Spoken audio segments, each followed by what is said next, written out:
Should be good. I believe we are live. All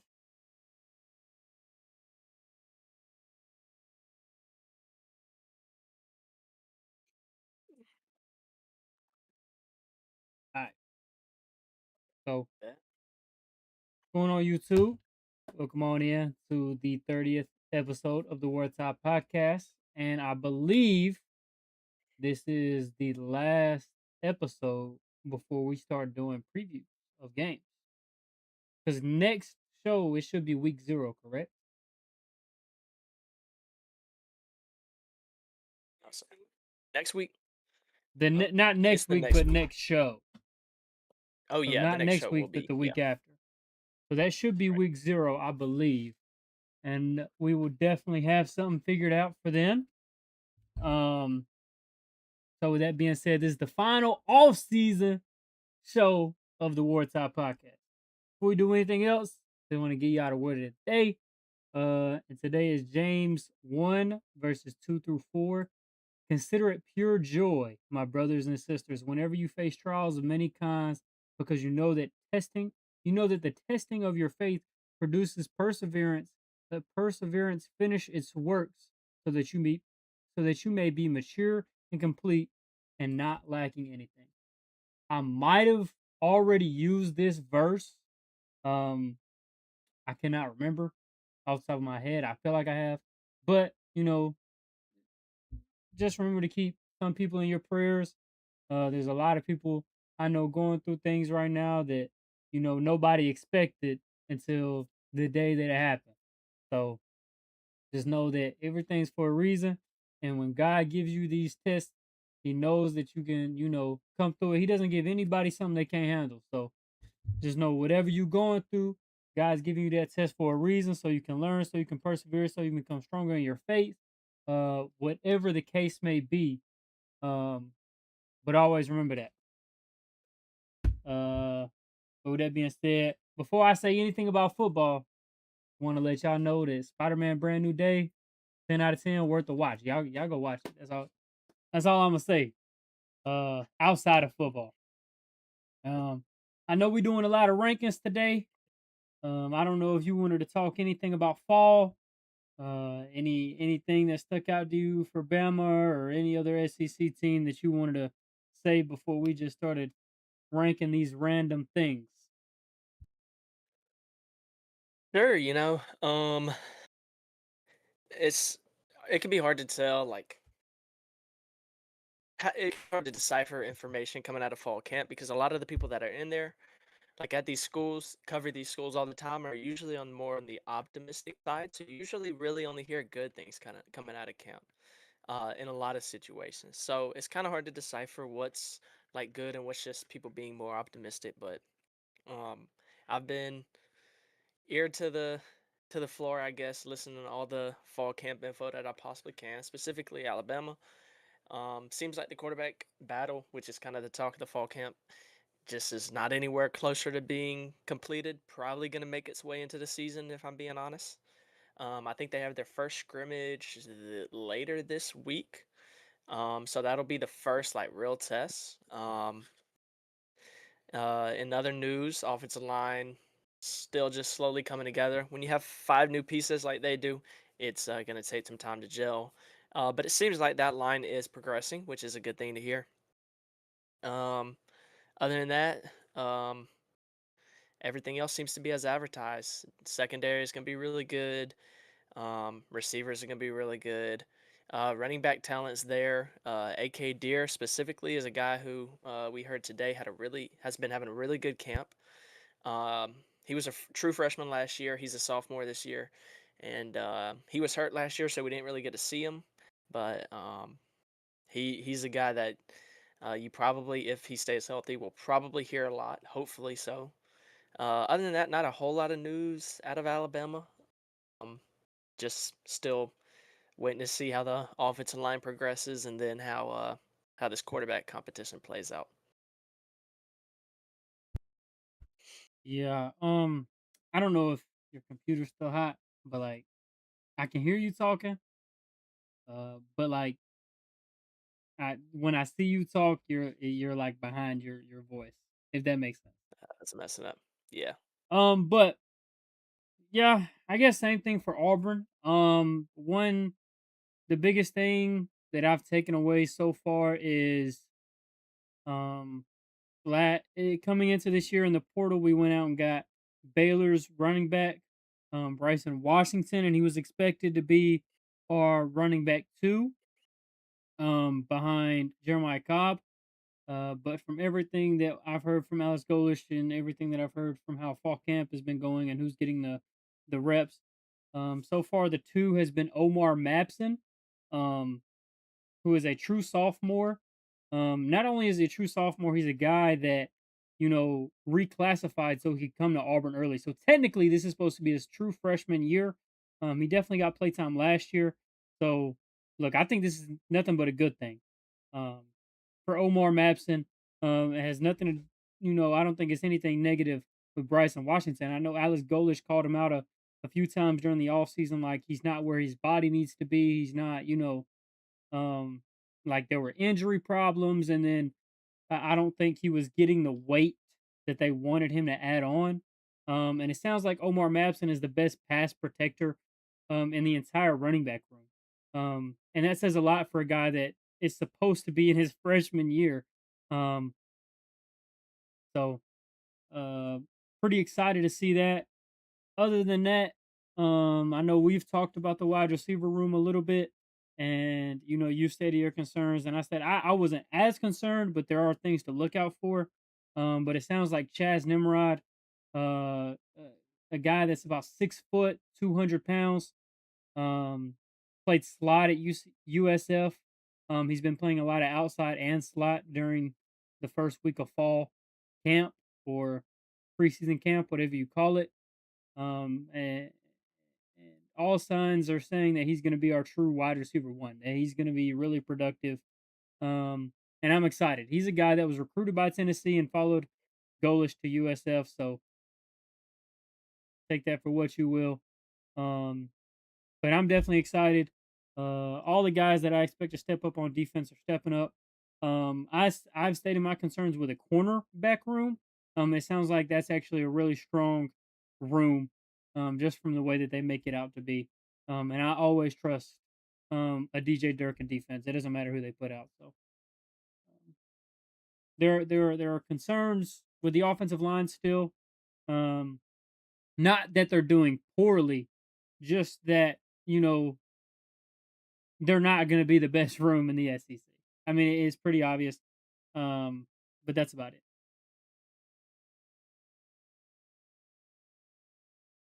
Yeah. Um, I don't know. There's a lot of stuff to filter through. I will say one bit of information that I heard that could be important when it comes down to do season predictions and stuff. I know USC starting center this season is out for the season now with an injury, and that's really important because this is kind of a make it or break it year for Lincoln Riley at USC. And that area, that and the defensive line, just the trenches as a whole, was a really important, were really important groups heading into the season. Because the one thing that USC has not been able to do under Lincoln Riley is compete physically with the rest of the Big Ten. They've had like the talent out wide and everything, but in the trenches, that's where they've struggled. So it is a point of emphasis that their starting center uh, is now out for the season.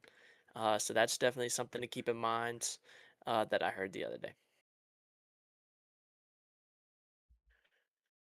Yeah, that is pretty big news. I will say about everything I've heard about USC and their defensive line has been nothing but good. Like I've heard that this is the best defensive line that Lincoln Riley might have ever had. So we'll see what that holds for USC. I'm excited to talk about it more as the season goes on. I'm very high on USC this year, so um we'll see what happens. Anything other than that, I don't know. I feel like I had something, but I just can't remember. Um,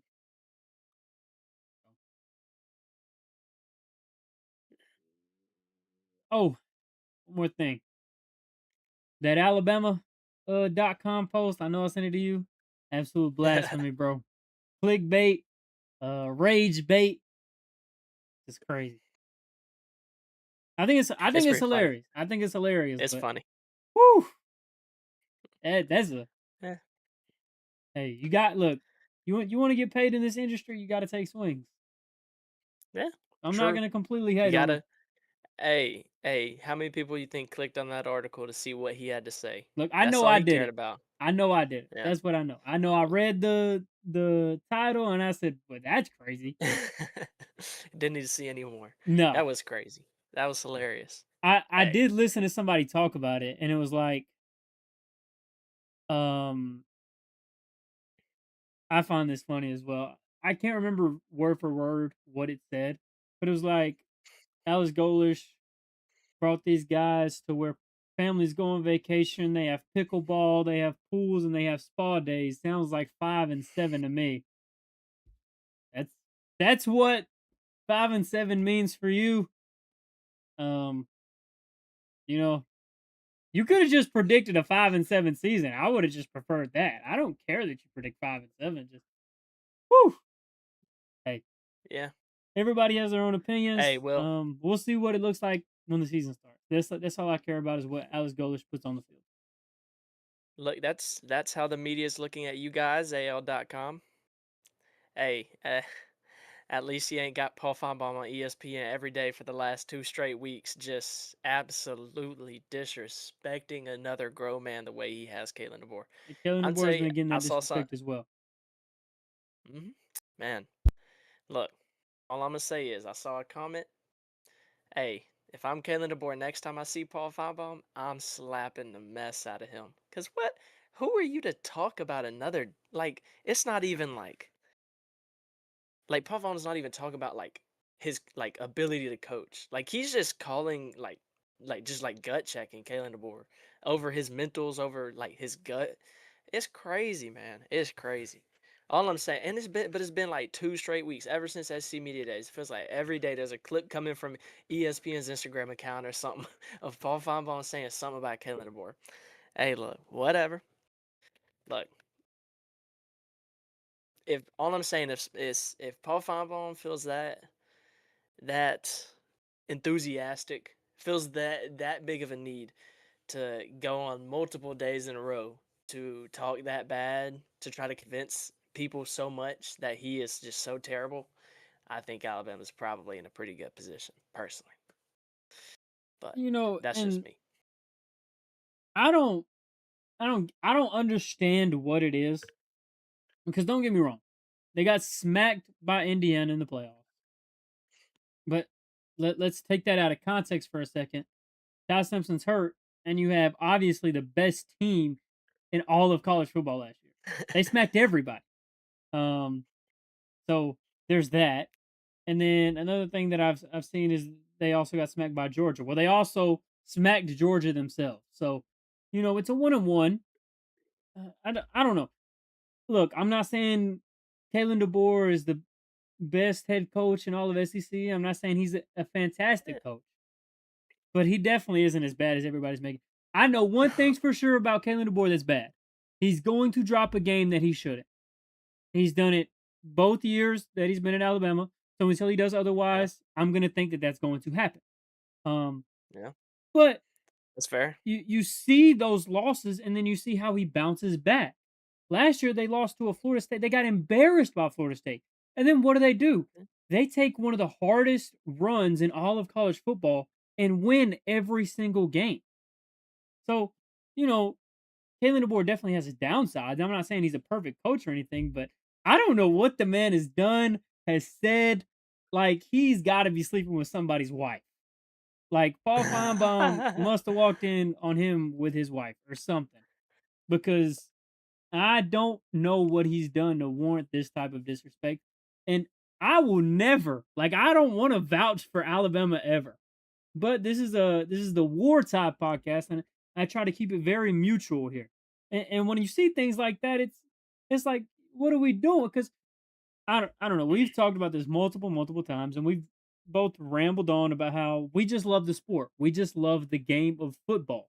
And so when you see media stuff like that, it's just crazy. Like it's disrespectful not only to Kalen DeBoer in Alabama, but it's disrespectful to the game and to the media and to where it's going. So I don't know. Like I said, I don't know what he's done to warrant this type of disrespect. I do think this is somewhat of a prove it year.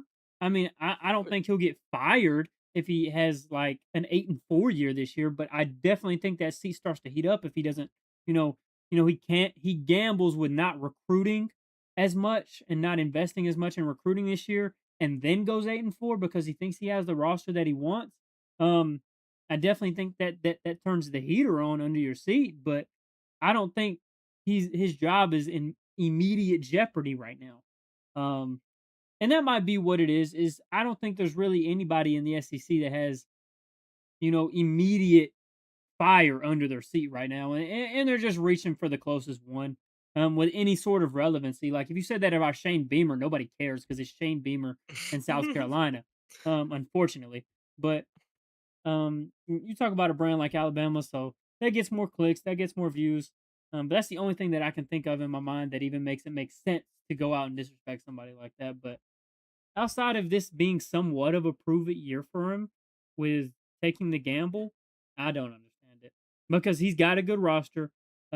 We both agree and we both are very confident that no matter what quarterback he throws out there, they're going to perform. Um, and the defense played good last year. Only thing that is in question is the run game and the offensive line. Oklahoma's run game and offensive line is like that. Nobody's talking about them. Nobody's talking about Brent Venables.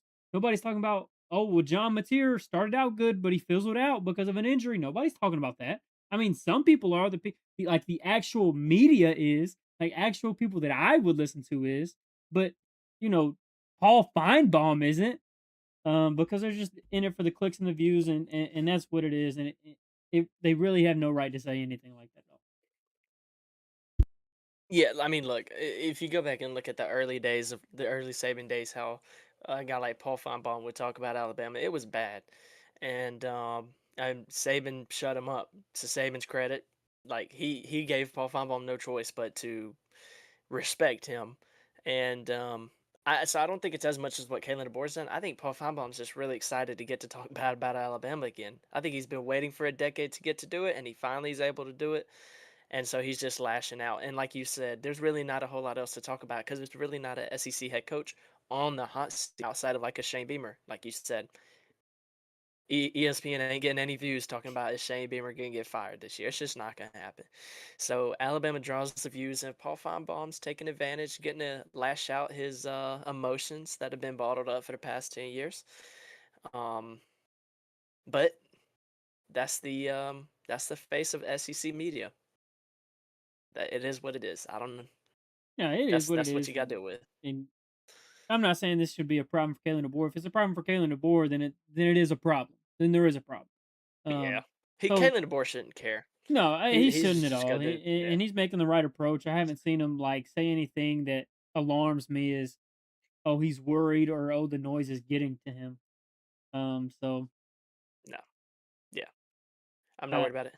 I think yeah, he's in a pretty good headspace entering the season. uh, Everything that I've seen and can tell, but right. we'll see. Like I said, it just frustrates me because it is kind of disrespectful to the game in my opinion. Another good Mhm. example is Texas. Like Texas didn't run the ball at all last year. They ran terrible, and that's a Sark thing. That's something Sarkeesian does really well. And their offensive line play was bad. And I haven't heard one thing bad about Texas so far.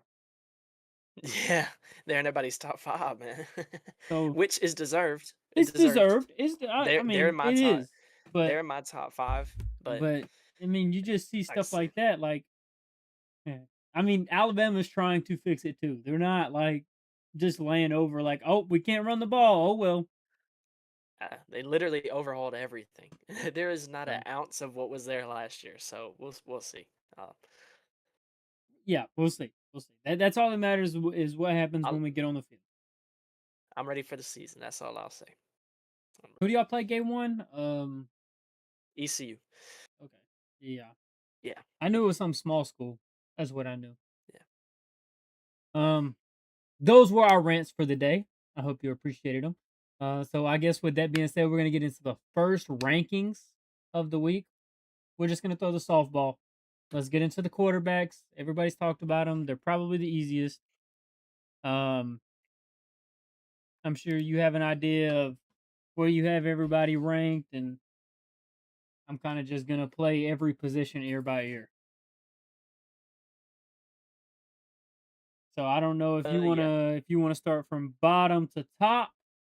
If you wanna like go 5 and 5 or 4 and 4. I'll say let's do our bottom to top, but let's go like 16 through 11 and then we'll do like our top 10s if that makes sense. Okay. Do you wanna get off for us? Yeah, I got you. All right. So, now a lot of these guys at the bottom aren't necessarily because they're bad quarterbacks or because I think they're gonna be bad. This is more so like there's a little bit of projection in here, but it's also like who do we know what about? And so like some of these guys we just have no idea. So at last I have AJ Hills. I believe he's gonna be the starting quarterback at Arkansas this year. Just don't know a ton about him. Arkansas's gonna have a rough year, year one under Ryan Silverfield. Probably gonna be more of a running team. They were like the number one in the SEC in yards per game rushing last year, which is a stat that completely goes over everyone's head because they had Taylor Green, which he helped with that running game because he was pretty mobile. But probably gonna be a rush first team again this year one under Silverfield. So I have him last. 15. I have Vandy's Jared Curtis.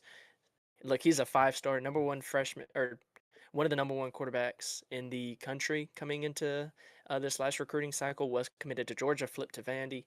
I think he's going to end up being really good, but he is a true freshman, so really impossible to put a true freshman any higher. 14. This is where I have whoever's going to be the Tennessee quarterback. This is another situation where we just don't know. It could be George McIntyre, whatever his name is, or it could be Faison, Brandon Faison. Um, what I've seen is probably gonna be Faison, but it's still a battle.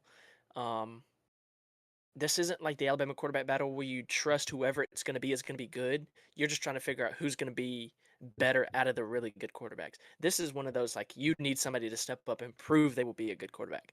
Good news for Tennessee, they're gonna rely on running the football and defense a whole lot this year. They're not gonna try to air people out. Um, So I think whoever it is will do well. But two unproven guys, two young guys. That's why I have them way back at 14th. 13th, I have Kenny Mincy at Kentucky. He was going to Nebraska. When Will Stein came to Kentucky, he flipped to Kentucky. I think it's going to be really good for them, but that team still needs a lot of work. 12, I have whoever's going to be the Florida quarterback. So it's either Philo or I think it's gonna be Philo or whoever the other guy. I can't remember who he's competing against, but um, another thing where like they're both just unproven, and we're not sure if both of them could be good quarterbacks. So that's why I have them this low. And then at 11, this is where I have Austin Simmons. You know, Austin Simmons started last year at Ole Miss. Lane Kiffin believed in him, so I have reason to believe in him. I just think everyone ahead of him is more proven, or I think has a higher ceiling. Um, So I think Austin Simmons from Missouri is gonna be really good this year, but didn't quite crack the top 10 for me. Tremel Jones is the other Florida quarterback. He was DJ Yeah, Lagway's backup last right. Yeah, year. So it sounds like couldn't think of his name. very similar, just different spots. Me, dead last, I have Jared Curtis. True freshman. Obviously, he's going to be the starter. I just think with the transition from Diego Pavia into this new era, it's going to be a drop off. There's going to be some learning. There's going to be some figuring out from a true freshman quarterback in the SEC at Vanderbilt, and from this offensive coordinator trying to see what his quarterback of the future is accustomed to, what he likes the most, and what he feels most comfortable in. After that, I'd probably go. Um, Whoever wins Tennessee, I would probably say Faison right now. Um, I've just heard his name more, but that doesn't mean anything. Um, which is why I have it so low. Because once again, that'll be another freshman quarterback. Josh Heupel has a way with quarterbacks. I'm sure he'll have a phenomenal freshman season, but you know, still a freshman quarterback in the SEC. It's just difficult to do, in my opinion. Um, then I have Kenny Mincy for Kentucky. Similar reasons, young quarterback, first go around in the SEC. And I don't know a whole lot about what Will Stein's going to do at Kentucky. It could be really good, could not. Um, Yeah. then I have Aaron Philo, who I presume is going to be the starting quarterback for the Florida Gators. It just makes the most sense knowing that he came from Georgia Tech with his offensive coordinator. Just knows the playbook a little bit more. Um, but Tremel Jones has tremendous arm talent from what I'm hearing. He's just not as consistent. Um, so it is a battle, but I would assume it's Aaron Philo. Um, And then I have KJ Jackson. I'm pretty high on KJ Jackson. Um, he's talking about how Arkansas ran the ball. They were the number one rush team in the SEC last year. KJ Jackson, 6'4", big body, and he's athletic. I think he'll get to use his legs a lot, and the arm talent's there. Um, I think there's a lot of potential with KJ Jackson. Now they have an extremely tough schedule, but I'm high on him. So I'm gonna, take the quote unquote gamble and put him at, you know, 12 instead of 16. And then at 11, I'm with you, Austin Simmons, just right outside of the top 10. Nothing against Austin Simmons. Um, you just got benched for Trinidad Chambliss last year, not because of your lack of play, just because you got injured and Trinidad was that dude. So we don't really know a whole bunch about you right now. But if you're good enough to start for Lane Kiffin, that's got to mean something. So um, yeah, So you think KJ Jackson is going to be the starter for Arkansas? yeah. Is there a?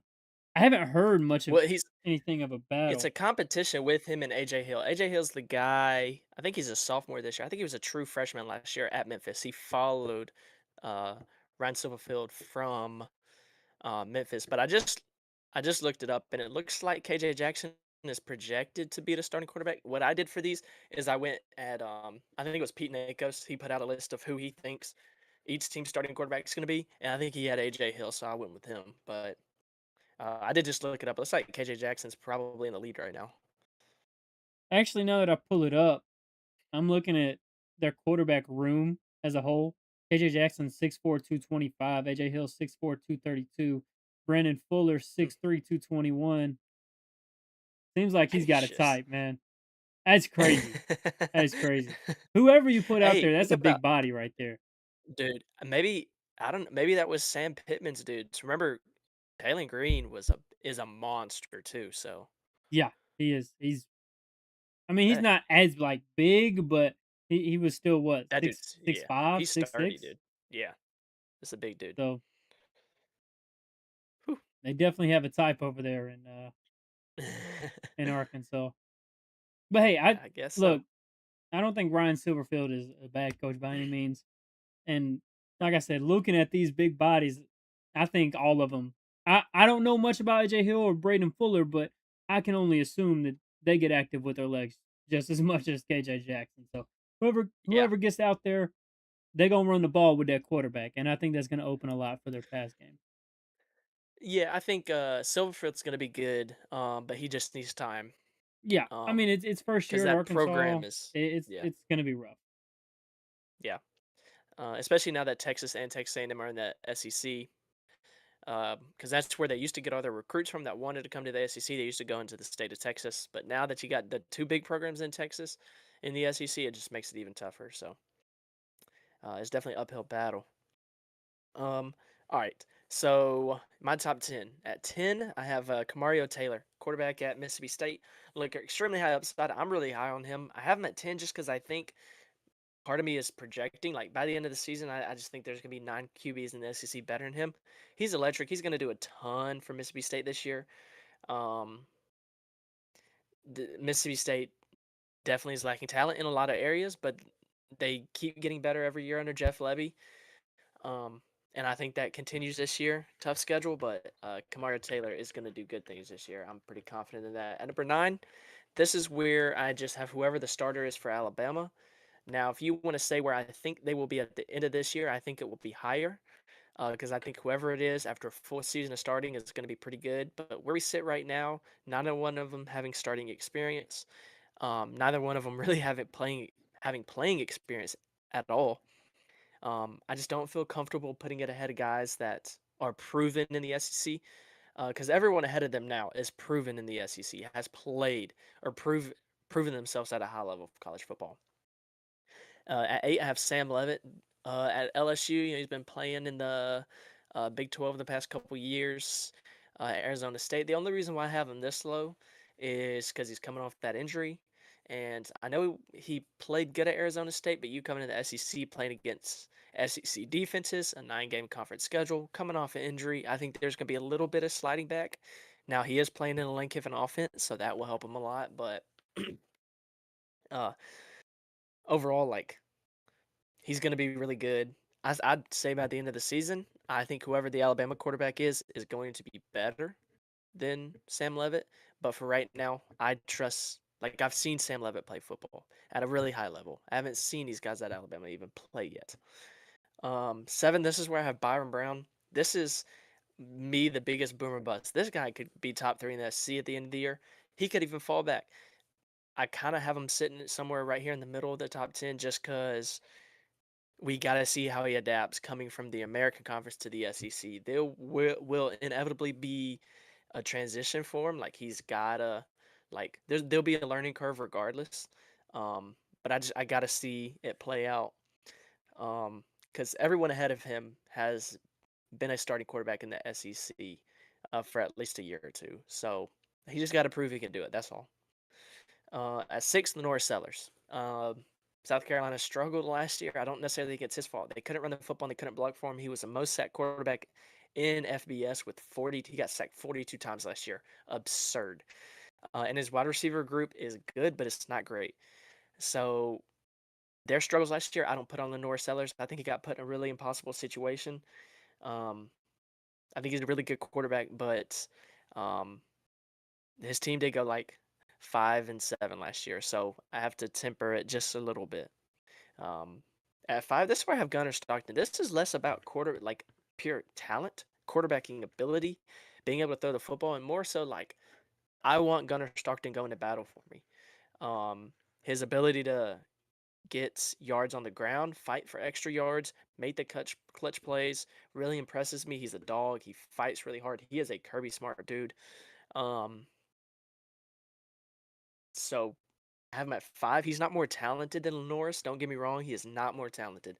But I would rather have him over Lenore Sellers right now. By the end of the season, we'll see.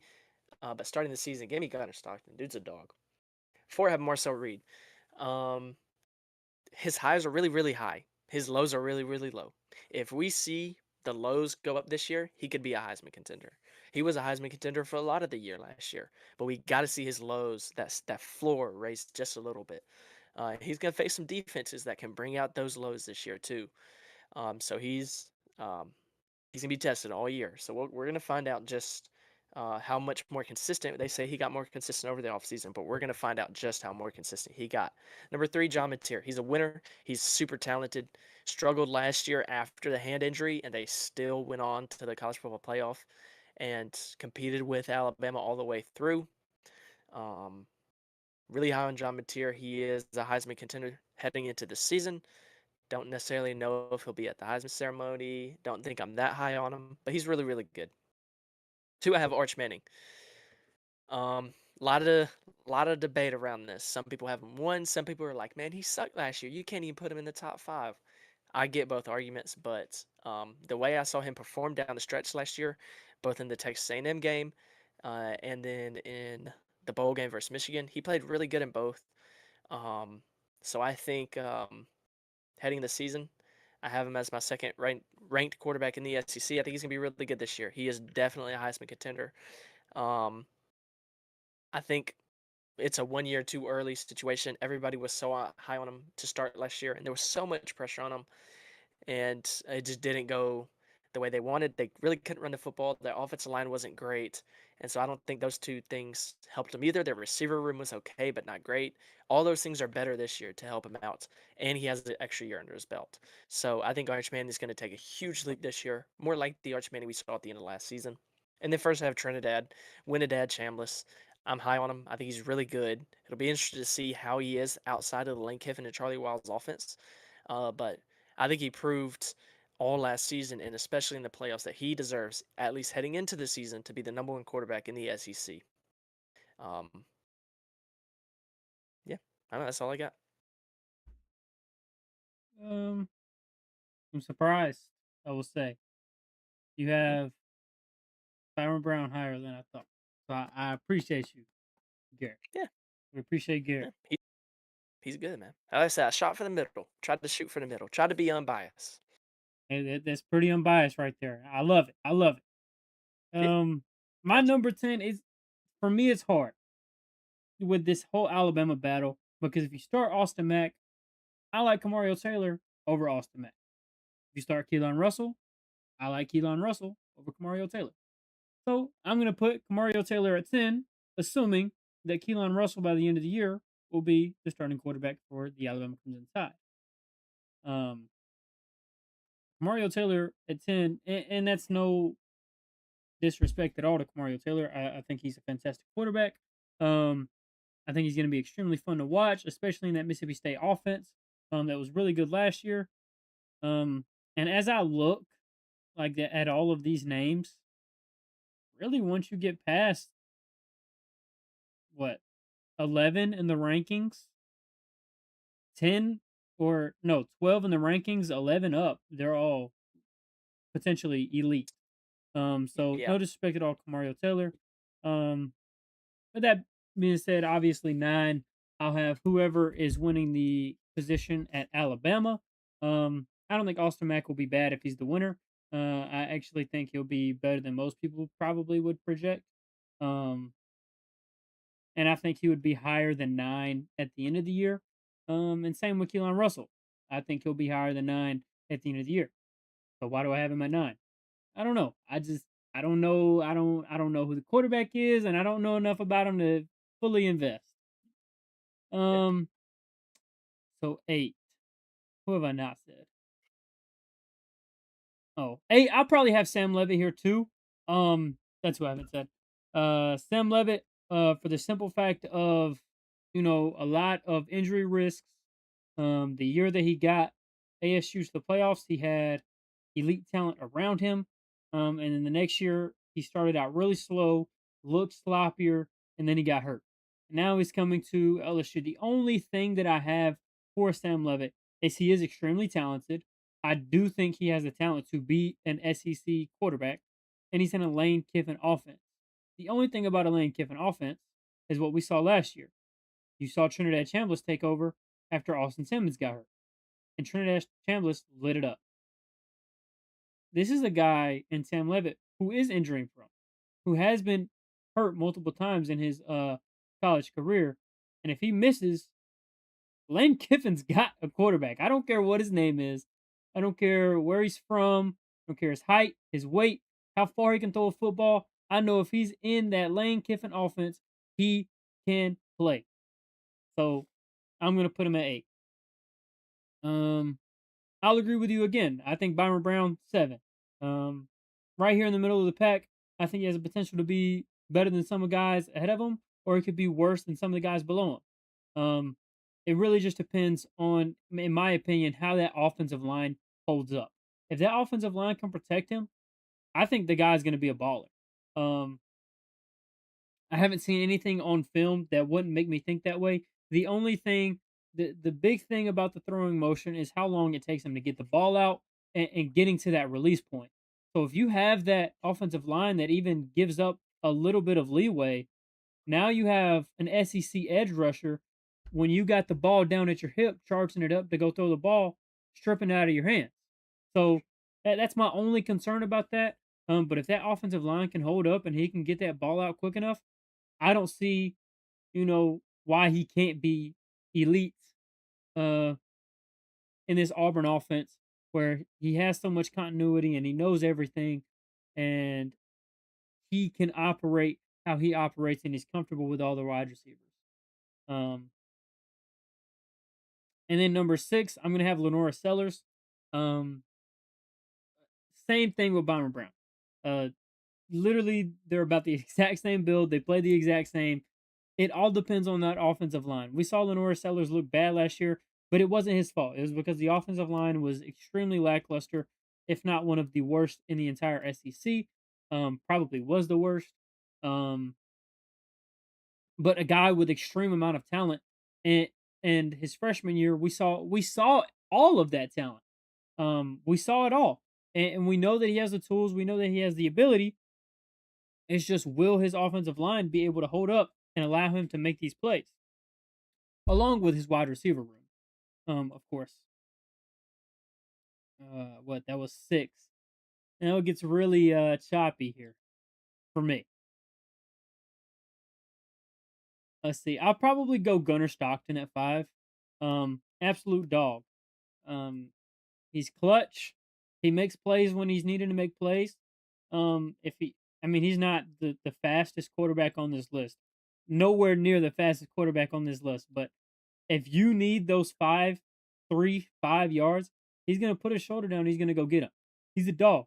Definitely. He's the perfect Georgia quarterback. He makes the plays when they needed to be made. He's just not in the same talent range as some of the other guys ahead of him. And then at 4, John Mateer. I think John Mateer is a Heisman candidate. I think he very well could win the Heisman. I think he could be a top 2 quarterback in all of the SEC this year. I'm extremely high on John Mateer, but the run game was lackluster last year. Um, I mean, Oklahoma hasn't put in a, an offensive line in the last 3 years that has like blown me away or anything. I'm not impressed. I haven't been impressed with the O line for a long time from Oklahoma.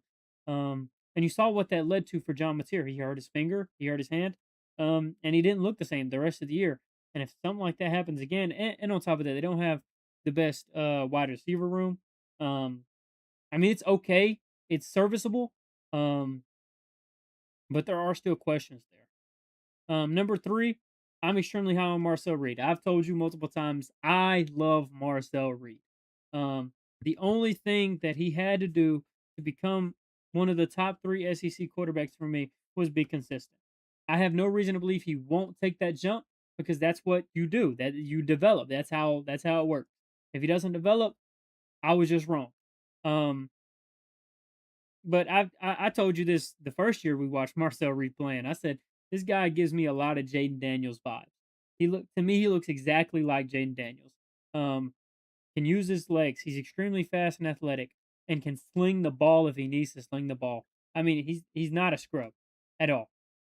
And he has arguably the best wide receiver room in the SEC.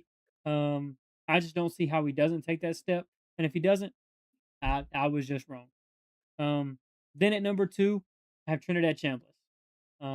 I think Trinidad Chambliss, skill wise, talent wise, playmaking wise, I think that he is by far the most talented quarterback in the SEC from what we saw a year ago. Unfortunately, that's not what this list is about. Um, you lose a lot of that offensive power when you lose Lane Kiffin and Charlie Weiss. Um, that's irreplaceable. That's a top 2 play caller in all of college football if he's not one, right? So I have questions. You don't have a clear cut wide receiver 1, or you don't have a guy coming back from last year that like absolutely blew you away. There's guys that, you know, are projected to be that. Um, and then they have Q1 Lacey, who's going to eat into those passing opportunities, and maybe they hand the ball off more. Um, so I just have questions, and it's not Trinidad Chambliss. Trinidad is not the question for me. And then at my number 1 spot is Arch Manning, because of the things that Texas went out and did to build around Arch Manning. They couldn't run the ball last year. What did they go do? They went and got 2 really good running backs out of the portal. They had a lackluster wide receiver room last year. What did they do? They went and got one of the best wide receivers in all of college football in Cam Coleman. Um, and and they quite frankly couldn't block all that well. And what do? They go out and they bolster.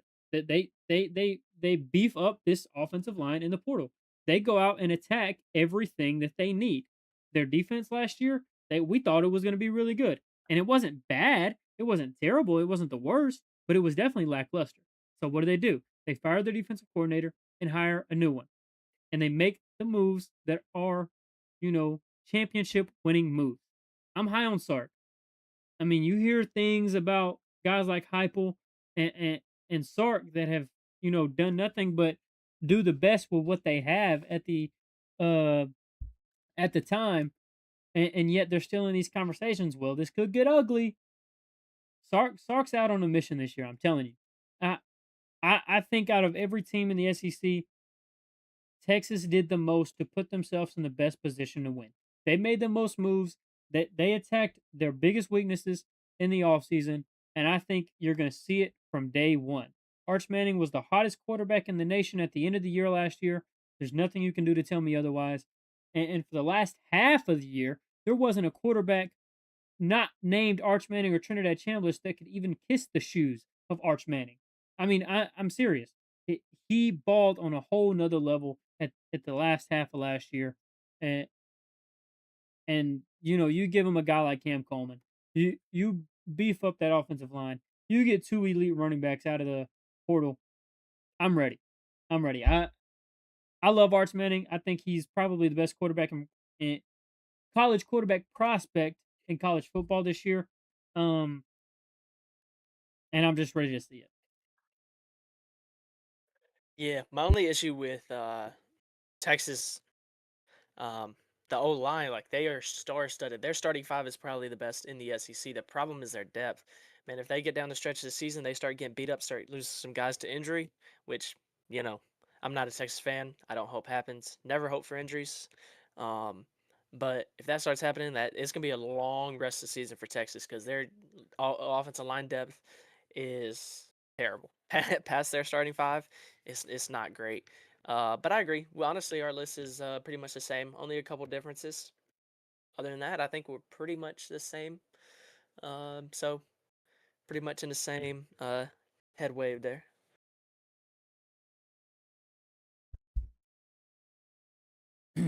Yeah, yeah. I think there were a lot of similarities.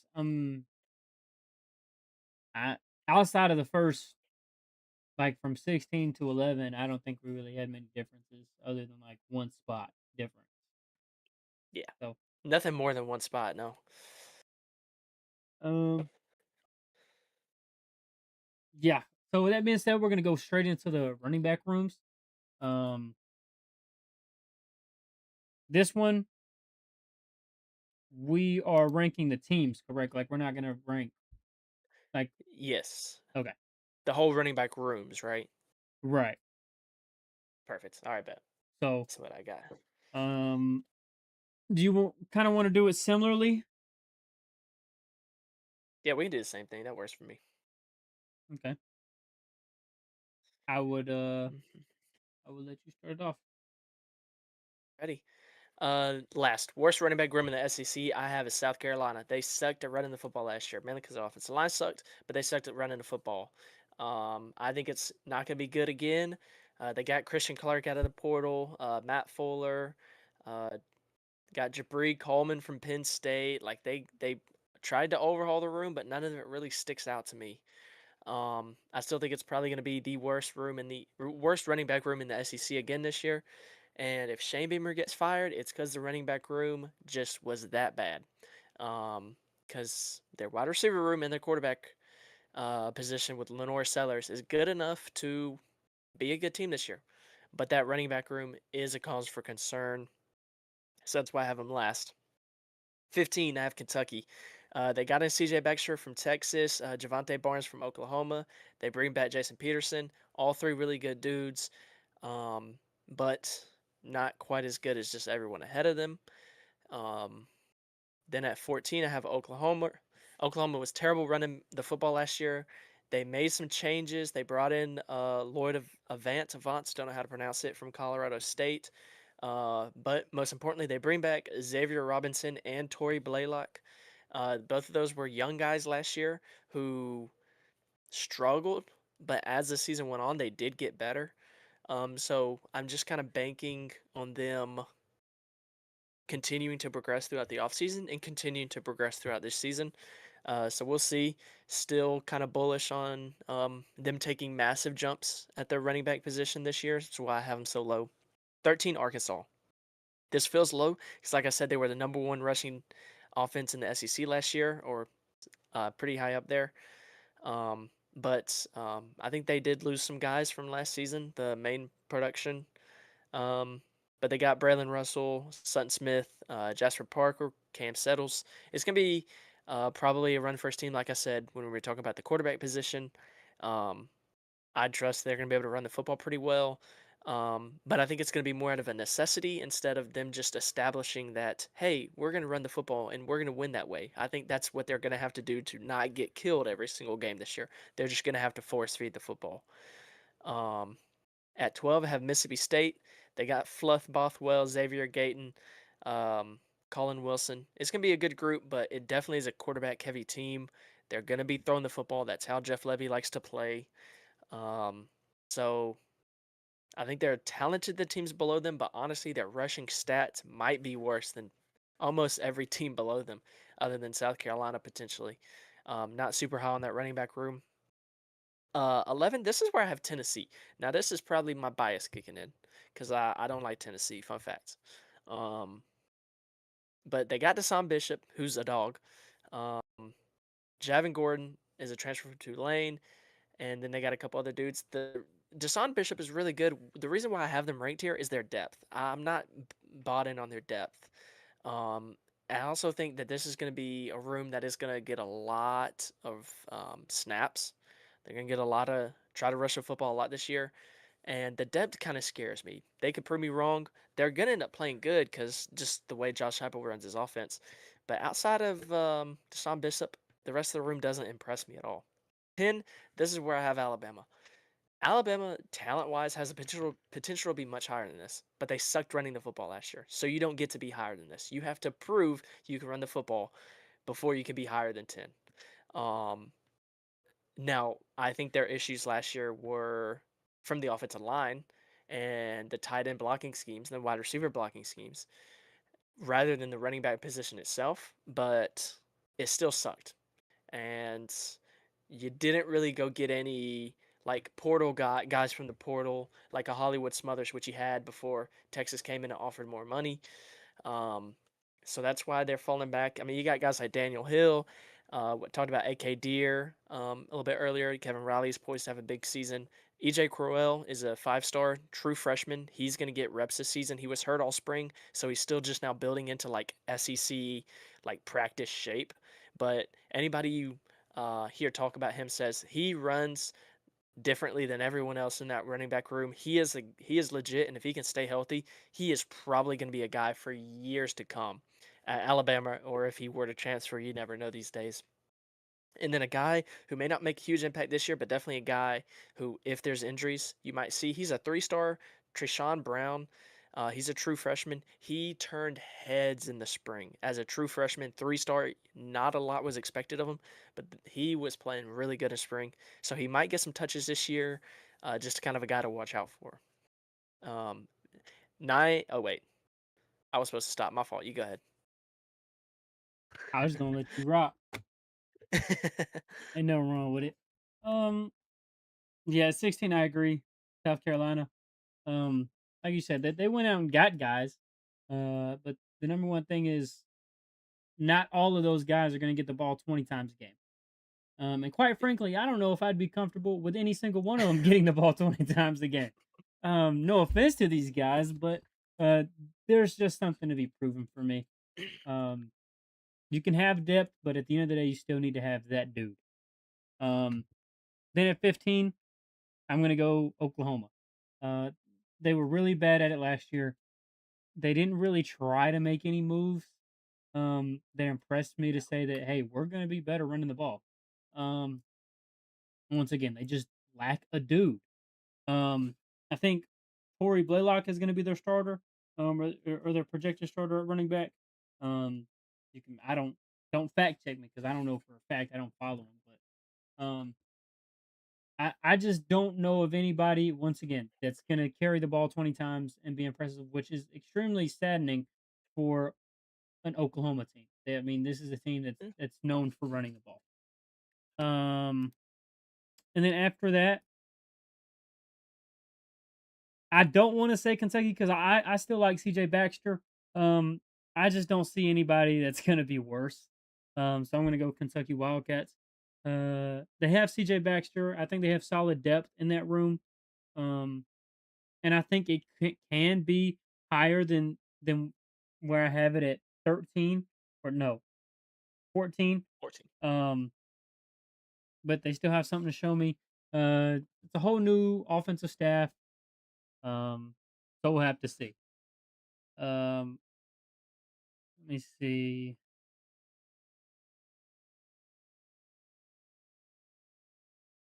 I'll probably say Arkansas just because their running back room kind of, depleted after, the end of last season, and now they have a first year starting quarterback. They're going to have a guy come from Memphis with Brian Silverfield, and that's been a big conversation for every team is can you make that jump in production. So there's questions, lack of depth, um, and experience for me.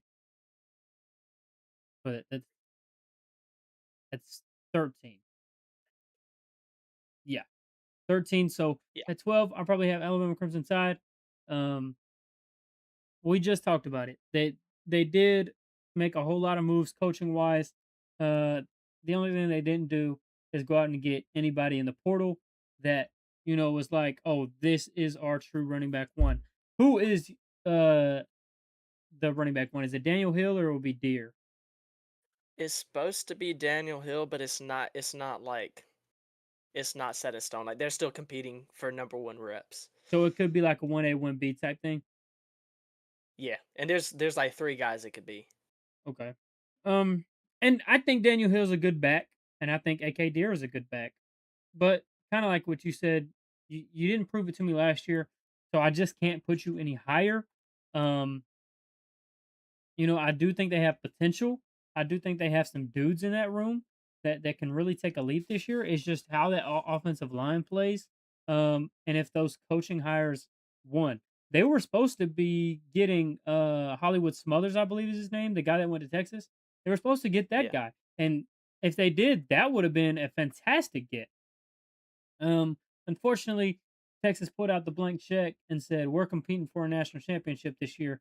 Go ahead, head on over to the Longhorns." And you can't really do much about that one. So um, that'll be 12 for Alabama. Um, and then I'll do Mississippi State Bulldogs at 11. I really like Fluff Bothwell, and I think that they have good depth over there in Mississippi State. And I do think they're a team that could be more balanced or run heavy if they chose to be because of the style of offense that they run. But they love to sling the ball. Um, it's just a traditional passing style offense, um, or play calling style is what I'm meaning. So it is gonna lack in the carries department, and that's just gonna hurt overall. But if they were to run it more, I do think they'd be better than everybody else that I've said. Um, and then after that, I'd probably go Texas A&M Aggies for similar reasons. Um, they love to pass the ball, and when they run the ball, Marcel Reed's a big part of that.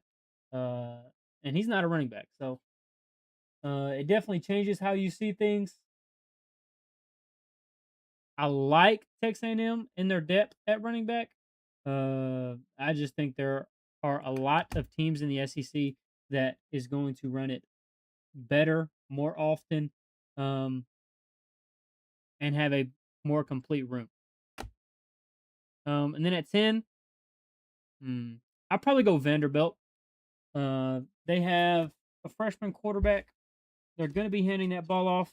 Who is their projected starter? Uh, I believe it Oh, is it's Cedric Cedric Alexander. Alexander. I should have known that. Yeah. Um, I'm taking back everything I just said. I'm Mhm. gonna put LSU. Um, here at 10. I thought Cedric was going already. I just don't like Caden Durham. Really, I think he's an okay back. I don't think he's bad by any means. I'm not impressed. I'm not impressed with their depth in the running back room. Um, and then this is a Lane Kiffin offense that is more pass heavy. You got a guy like Sam Levitt. He's going to use his legs. Um, I don't know. With that offensive line, I could be extremely wrong because that's going to be a really good offensive line as long as they mesh well. And that's going to open up the run game really well for them. I don't know. It's just there's just a lot of good running backs and running back rooms in the SEC this year. So I'm gonna put LSU Yeah. So at 9, I do have Vandy. Cedric Alexander and MK Young, they're gonna be good dues for them, especially because they have a true freshman quarterback. The only thing is, I think a lot's going to be expected of them, and a lot of attention is going to be put on them. So I think that's going to hinder them just a little bit. That and then the depth behind them, kind of like it is still Vandy. Like they are taking massive leaps forward, but the depth is still not there compared to like a Texas and Georgia. Um, at least at the running back position. So Vandy at 9. Um, at 8, this is where I have Texas A&M. They lost Moss from last year. He was phenomenal last year for them, but replacing him with Ruben Owens, Jamarian Morrow, Tiger Ridden Jr., KJ Young, or not KJ Young, yeah, KJ Edwards. They're gonna be good. It's a pretty deep room, but not really anything like superstar heavy, I guess. So still a little bit to prove. So they're okay. Middle of the pack SEC is the way I see Texas A&M's running back room, and they are smack dab in the middle. 7, this is where I have LSU. Harlan Berry, Caden Durham, Dylan Jones. Like they went out in the portal. They got these guys. Um, invested heavy in them. Invested heavy in the run game because their run game sucked last year. Obviously, whole new situation now this year at LSU. Um, so it's gonna be much better this year. How does it all click? It's the only reason why I have them at 7. The talent level is there to be pretty good.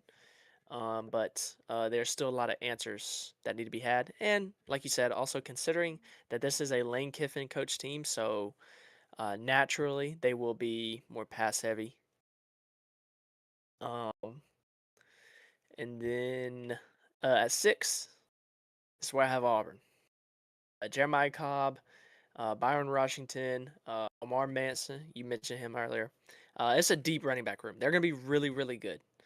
Um, Byron Washington came from Baylor this year. He was a really good pickup in the portal, providing a lot of running back depth. Jeremiah Cobb is the guy. He was phenomenal last year. He's gonna be phenomenal again this year. Um, like Golish said, they're gonna run the piss out of the ball. We'll see. I trust them on that. So I think this can be a really good running back room. I think just the teams ahead of them just kind of have higher, like starting running backs. Like big fan of Cobb. I just think the guys ahead are a little bit better. At 5, this is where I have Florida. They have a really good running back room. Jaden Ball is coming back. That was huge for them to keep him. I'm really high on him. I think he's really good. Evan Pryor and London Montgomery are some of the best backup running backs in the SEC. They're going to be phenomenal running the football this year. Um, Offensive coordinator coming over from Georgia Tech. They do a lot of running the football, so this is their bread and butter. Um, Gonna be more of a defensive minded, more physical team. At least that's what you would expect with John Summerall, a defensive coach as the head coach. Um, so I think this running back room is gonna get a lot of work this season. They're gonna be phenomenal. For this is where I have Texas. They got Hollywood Smothers stolen from Alabama. Um, Literally right from Alabama's hands. They got Raleek Brown from ASU, and then they got James Simon. It's gonna be a phenomenal running back room. They struggled last year, so I'd like to see them bounce back this year. They definitely went and put a lot of attention to it, both in the offensive line and the running back room. Once again, big concern. Offensive line depth wise. If they stay healthy, it's all good. If they don't, the running backs will also naturally take a hit. Raleek Brown is going to be more of a guy who they can also put out wide and have him catching the football a lot more. They will use him in a lot of different ways other than just handing him the football, so that's also something to watch out for. Three, Ole Miss. Kawan Lacey, Joshua Dye, Makai Frazier. Um, I don't have to sell you on Kawan Lacey. He is a stud. He is that guy. He is really good. Part of the what I think is the best backfield in all of college football with him and Trinidad. Um, so they're gonna be really good. Um, I have no doubt about that. They're gonna be deep. They're star heavy. Um, at two, Missouri, Ahmad Hardy, probably the best running back in all of college football. We got to see how he comes back from the incident that happened. Um, he was really good. I mean, I went. Is look, we're in the middle of the off season, so I've been going back and watching games from last year, and I watched a couple Missouri games. Man, Ahmad Hardy. Every time, like I look at him, I just and watch him play, I forget just how good he is. Um, so him alone is enough to bring this room up way high, but he's got a good backup at Jamal Roberts. They're gonna be really good overall running the football. And then at one, only because of depth, I have Georgia, Nate Frazier, Chauncey Bowens, Dante Dowdle. This is a embarrassment of riches for running back depth, and Kirby Smart has it, like he typically does. They struggled running the football a couple years ago, and Kirby said, "Nuh-uh, never again." And he just racked up talent after talent after talent. Not as star heavy as the two teams behind them, Ole Miss and Missouri. But depth wise, nobody in the country can really even touch them. It's insane. So that's why I have them at number one. Yeah. At nine, I have Vanderbilt. Cedric Alexander is a phenomenal running back. I think he's really good. They just lack the depth, I believe. But they're gonna have a true freshman quarterback, and that run game is very essential to have. Um, and that's why at number eight, I have the Tennessee Vols. Um, what's his name? I think this is your not eight. I don't know what you just said. Oh, can you hear me? Yeah. Okay, I think this is seventh, not eighth. Okay. I apologize Just so then. you So know. No, Tennessee you're at good. I seven. was like looking, I was like, Um, that doesn't add up. yeah, yeah. I'm with you. But at seven, I have Tennessee. For the same reason I have the Volunteers this high. Um, they have young running backs. I mean, young quarterbacks that need that run game. And you got a guy like Deshaun Bishop at Tennessee, 1,000-yard rusher last year. Um, I don't expect anything like that to fall off. I think he's really good. I'm really excited to see him this year in that Tennessee offense. Heupel is extremely good. He gets those quarterbacks going. If you start that run game, whoever's starting at quarterback, they're going to get to clicking, and then it's a very balanced offense from there. Um, was that? That was seven plus six. I'll go with the Florida Gators. Um, I really like Jaden Ball. I really like that depth. Um, I just have my questions about Florida.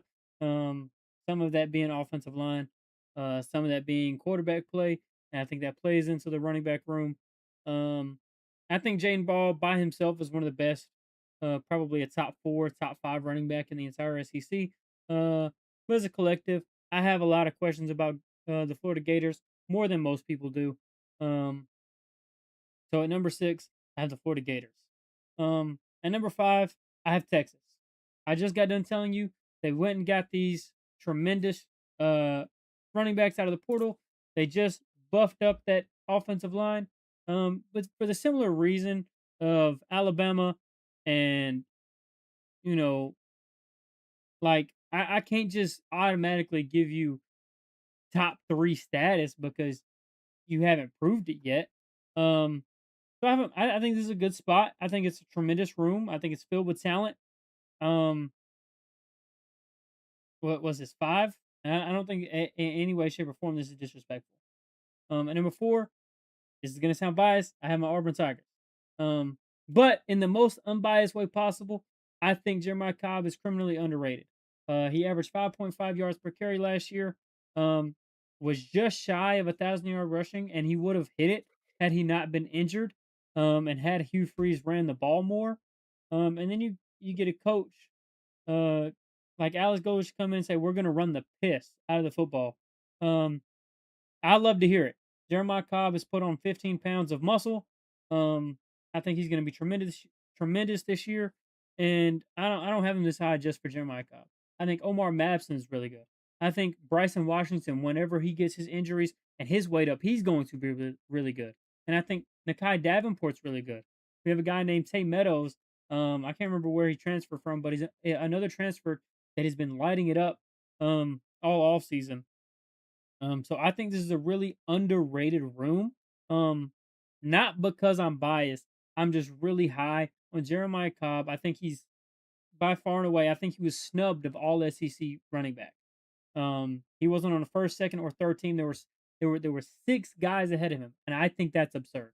Um, so for that reason, I have him at 4. I really like the depth. I really like Jeremiah Cobb. Um, and we're probably going to be a 60% rushing team. And when you got a guy like Byron Brown, it just opens up the way for these running backs.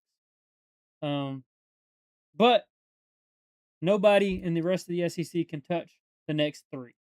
Um, at 3, I have Missouri.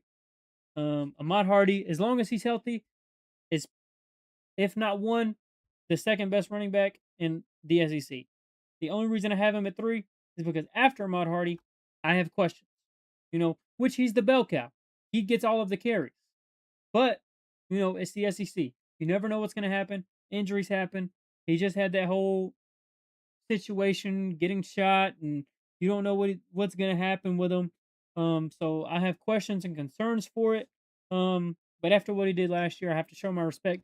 And as long as he's healthy, he himself is a top 3 running back room. That's how good Ahmad Hardy is. Yeah. And then number 2, same reason as Ahmad Hardy. Keywan Lacey is that dude. If Ahmad Hardy's not the best running back in the SEC, it's Keywan Lacey. I like Ole Miss's depth more. Obviously, Keywan Lacey isn't going through any traumatic experiences that would limit his ability on the football field. So that kind of gives him an edge. That's very unfortunate for Ahmad Hardy. And I think, with Len Kiffin and Charlie Weiss leaving for LSU, and them trying to refine an identity offensively, I think they're going to lean heavily on Keywan Lacey and that running back room. So for that reason, I have them number 2. And for the same reason you said Georgia, they're just too stacked. I mean, like you said, it's an embarrassment of riches. They're the best running back room in probably all of college football. I don't see who competes with them. This is a Georgia running back room if I've ever seen one. And you best believe Kirby Smart's going to get out there and he's going to, give it to you. I mean, I wouldn't be surprised if one of these games you have it'll be Nate Frazier, running back 1. So if he has 22 carries, running back 2, whoever that'll be, 15 carries, and then running back 3, 10 to 12 carries himself. That's a lot of carries, but that's how Georgia gets it done. So, I mean, when you have a running back room like that, you do whatever you please. You do whatever you want Yeah. with that football. Um, and I think this ranking was a lot more different than our quarterback rankings. Yeah. Definitely a lot more variety there. Different, Hey, look, I will say this was the one I was the least confident in. A lot of dudes that I had never heard of that I was just introduced to for the first time. So, um, but it's SEC. The running back depth isn't quite as good as it used to be, but it's still pretty dang good. It's one of the most important parts of SEC football. That's it. Yes, sir. And then I think for the last position rating, we are going wide receivers. So with that being said, we're going to get straight into the wide receiver room ranking. Once again, this is the room. not based off of one guy alone. Even though I just got done saying Ahmad Hardy is a top three running back room all by himself, um, we're ranking the wide receiver room, which is a lot more different than the running back room because there's a lot more depth that is required, and a lot more playmakers. So that being said, I'm assuming we're gonna keep doing it the same way we've been doing it. And Garrett, you got the floor. All right. So I know I've been hating on Arkansas a lot today. I'm so sorry. But for my worst wide receiver room in the SEC, ranked number 16, I have Arkansas. Um, like it's a new head coach, right? There was a ton of turnover in that wide receiver room. Um, only brought one receiver along with him from Memphis. Um, pretty much just scavenged the country to get new wide receivers in. It's all new. Um, so for that reason, I have him dead last. But yeah, I don't really know. Truth be told, like it's a talented group, of course, because it's an SEC wide receiver unit, but it's just not inspiring. Looking at it, so that's why I have them last. 15, I have Kentucky. Um, they're bringing back Hardly Gilmore and DJ Miller. They both put up really good years last year, or really good numbers last year. Um, Nick Anderson, Shane Carr's coming in. They both could be X factors at their wide receiver position, but very boomer busts. They could be pushing up into the top 10, or they could be hanging out here in the back at the end of the season. We'll see. But still, I think Gilmore and Miller, they combined for 488 yards or something like that last year. That's combined. That's not inspiring, but that's still experience, which is why I don't have them last. And then 14, I have Vandy. Um, you got Junior Sherrill. He's really good, over 1,400 yards in his career. Um, but past that, it's not looking so great. You bring in Cole Adams from Alabama. You get Ja'Cory Thomas. Um, and then you kind of get a Brycene Coleman coming in at the tight end position. I also included tight ends in this because they're also pass catchers, but get him coming in. But you lose Eli Stowers. That's a big loss. So Vandy doesn't quite have the weapons at receiver as some of these other SEC schools. But for a team that's used to being last, not being last anymore is definitely an upgrade. At 13, sorry, this is where I got Auburn at. All right. Um, look, coming in replacing all four of the wideouts from, um, Freeze 5 or whatever it was. You lose Cam Coleman, Perry Thompson, Eric Singleton. Um, so losing some guys, but um, bringing in guys like Scrap Richardson from USF, or Scrap Richardson who came from um, Notre Dame, I believe. Keyshawn Singleton, Chaz Nimrod, Jeremiah Coger, Bryce Kane. I'm really high on those guys, but none of them have done it at the SEC level, which is the only reason why I have them at 13. I just need to see them do it. They, boom or bust, can be very high, or they can just stick right where they are because this is pretty much an American Conference receiving room now coming to the SEC. That can work out really well because they were really good last year, but I just have to see them do it. Um, then at 12, I have South Carolina. Um, they got in Nitro Tuggle from the portal. They still have Nick Harbor, who is a beast. They have Jaden Sellers, who kind of raises the floor of the unit. But it is, I've said this for like 3 teams now, but it is a boomer bust unit. This unit can be really, really good. It's heavily reliant on them being able to be a threat in the run game, so that way teams just can't play the pass all game. But they have the quarterback to get them the ball. They brought in a new offensive coordinator, the guy who I believe he came from TCU. They had a really good throwing offense with Josh Hoover last year. So I'm confident that this team is going to be pretty good throwing the football, but um, I just kind of got to see more from the wide receiver room to put them any higher. At 11, this is where I have Mississippi State. Anthony Evans, Aiden Williams combined had over 1,000 yards last year. Our Marquise Johnson's coming in. Um, he's been a 300 plus yard receiver for 3 years in a row. So he's experienced veteran coming in. You got San Francisco McGee. He's probably gonna be getting some work this year. So overall, a good wide receiver room, just not incredibly deep as some of the teams ahead of them in the top 10. Whew. Can you like take up a little bit more time? My fault. You Um, want me to keep talking? no, no, you get it. Um, I think at 16, I would go Kentucky. A lot of moving pieces. I have a lot of questions, and quite frankly, let me.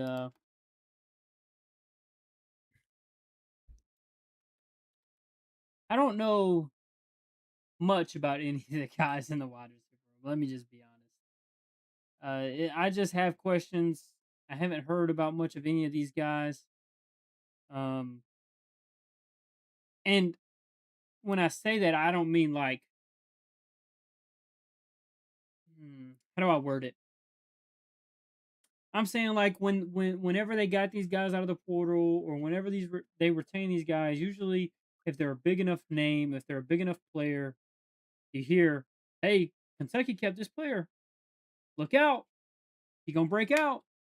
I didn't hear nothing about Kentucky all offseason. I'm just gonna be real. I didn't hear them make many moves. I mean, I know that they did make moves, and I think that they're gonna be okay. Um, I just don't know much about their wide receiver room. Didn't hear much about it. I know it wasn't good last year. And so for that reason, they're last for me. Um, and then I'd go Arkansas. Similar reasons. I know they had a lot of production leave. Um, and it's just going to be a tough schedule. It's the same reason that they're on the bottom of everything else. It's because they just have a really tough schedule. First year for Ryan Silverfield. There's a lot to put together. It's a new system. Um, and there's questions to be asked. Uh, After that, I'd probably go Vanderbilt. Another team that just had a lot of production leave. I know Junior Sherrill, he's returning, and he was really good for them last year. Another team with a true freshman quarterback starting. Um, and I do think there's a lot to be said about those um, younger quarterbacks. That has to do with, you know, how it stacks. After that, let's see, we said Arkansas, Kentucky. Those are the only two I said? Yeah. Said Vandy. Oh, and Vandy. Arkansas, Kentucky, and Vandy. Um,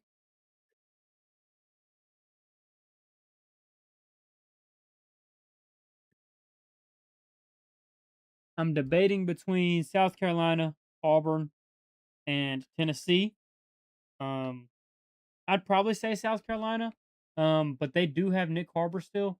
Um, and Tuggle, the Purdue transfer, I know Auburn targeted him out of the portal.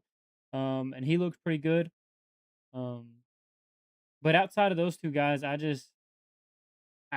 think there's a lot of room for improvement over there. You still have your questions about Lenora Sellers. Um, and then after that, I'd go Auburn. You, this is a boomer bust room, in my opinion. Um, the clear three have been the clear three that came from USF. It's been Koger, it's been Nimrod, and it's been Singleton.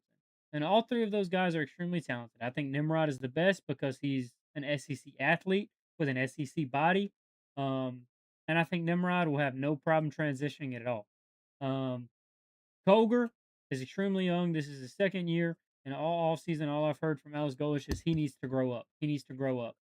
So much so that true freshman Deshaun Spencer is threatening his playtime.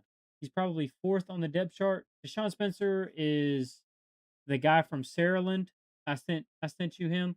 That Yes. has all the records, the most receiving yards, most receptions, most touchdowns. So he's a talented wide receiver.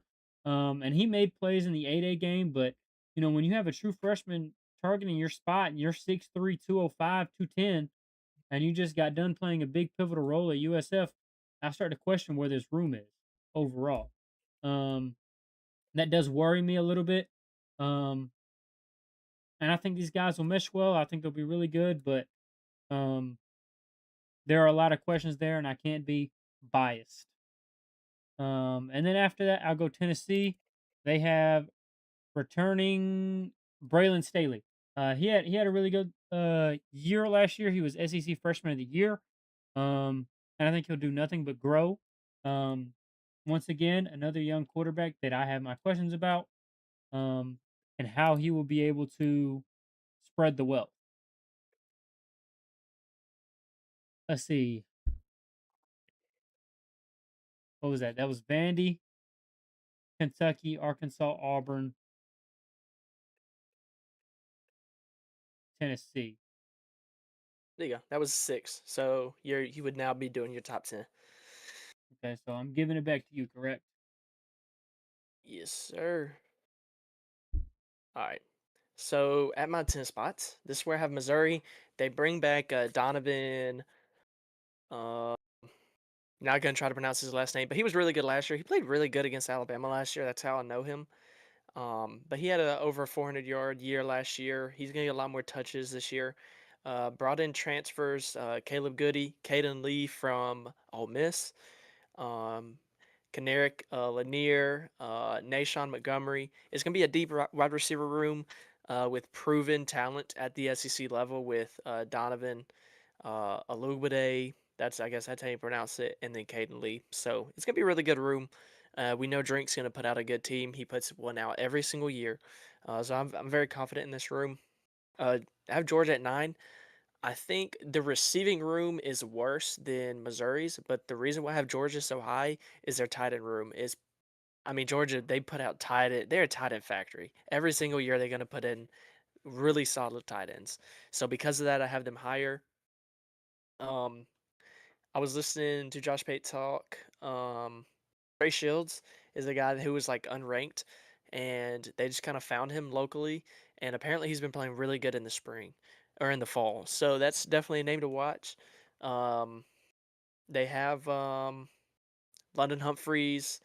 They're a really fast room. You can tell that they have a type. They want to get the ball, screen passes to try to pull people out of the box, so that way they can run the football. So they want really fast receivers who can make plays in the open field. They have a type. So Georgia, less about the wide receivers themselves, more about the tight ends, but overall still a pretty solid room. 8. This is where I have Ole Miss. Um, Completely having to build a new wide receiver room after the whole Lane Kiffin deal. Um, got Deuce Alexander. They got Darrell Gill Jr., Horatio Fields, who I believe was at Auburn. Is that correct? He transferred from Auburn. Yeah. I thought Horatio Fields was really good at Auburn in limited minutes last year. I think he got hurt, if I remember. Yeah, he broke his They also leg in got practice. yeah, yeah. Which we'll see how he comes back from that. That's a tough injury. I didn't know it was that bad, but and then they got Caleb Cunningham and John Tay Cook. I just trust that they got the right pieces, which is why I have them right here, middle of the pack of the SEC. But they definitely lost some pieces from last year, so they're going to take a hit naturally. At 7, I think this is probably our biggest difference. This is where I have Tennessee. Tennessee avoided all the portal craziness that it pretty much hits every team. They pretty much got almost all their guys back. They got Braylon Staley, they got Mac Matthews, both of which had over 800 yards last season, not combined. They both had over 800 yards individually. It's going to be a really good room. There's a talent there to help out whoever the starting quarterback is. It's still going to be a run heavy offense, but when they do throw it, they have the talent at the wide receiver to do it. 6, I have Oklahoma. They're bringing back Isaiah Satania. They got Trail Harris. They got Parker Livingston from Texas. Trail Harris is coming over from Virginia. So they made a couple moves in the wide receiver room to help out Satania. Satania was like a one-man show in that wide receiver room last year. It felt like at times. He's phenomenal, but they got some depth to bolster it up a little bit. So overall, good moves. Entering the top 5, this is where I have LSU. Pretty much everybody here is a transfer. Um, You got J.C. Brown, Jackson Harris, Winston Watkins Jr., Malik LZ, Trey Brown. They're all going to get targets. They're all going to get put in. Who knows who's really going to be the main guys? But Lane Kiffin offense with their pace, they're going to be moving guys in and out. You're going to see a lot of guys touch the football this year. At 4, this is where I have Alabama. Uh, I expect a bounce back year from Ryan Williams. I don't think he's going to be quite what we thought he would be. I don't think he's going to be on the level of like a Malachi Tony or Jeremiah Smith, but I think he's going to have a much better year this year than he did last year. But mainly what I'm looking at is Elijah Brooks. I think he's going to be phenomenal this year. We saw him score 2 touchdowns in the playoff game versus Oklahoma. He kept building last year. Just over time, last year kept getting better and better. And as a true freshman, so entering his sophomore year, I'm really high on him. Noah Rogers, he's hurt, tore something in his leg in the spring. Not gonna be back till a few weeks into the season, but when he gets there, he's gonna be phenomenal. Um, Derek Meadows, he's like 6'5". He's a tight end playing the wide receiver position. They say he's like the hardest worker in that wide receiver room. He's gonna be phenomenal to have. I think I saw somebody one of the players say something about him, saying that he has been a stud, true star throughout camp. So looking forward to seeing him on the field. Sadarian Morgan coming in as a true freshman. He looks like Julio Jones out there on the football field. Not quite as talented as Julio, but he's a big body, 6'4", beast of a man. They're not gonna be able to keep him off the field this year. He's gonna be phenomenal for Alabama. And then at the tight end position, Kellen DeBoer loves using his tight ends. Um, Got Daniel Lewis back. He brought in Josh Ford. Um, you got Caleb Edwards. They're all going to be used very heavily. So Alabama at 4, Texas A&M at 3. They bringing back Mario Craver, Astral Bethel Roman, bringing in Isaiah Horton from Alabama, who had 3 touchdowns in the Iron Bowl last year. So he's a real red zone threat. So he'll be really good for them. You got Terry Bussey, something like that. Aaron Gregory. Um, Got a few transfers in Houston Thomas and Richie Anderson from UTSA and Fresno State. So it's going to be a really good, deep wide receiver room led by Mario Craver, who big fans of personally. Think he's really good.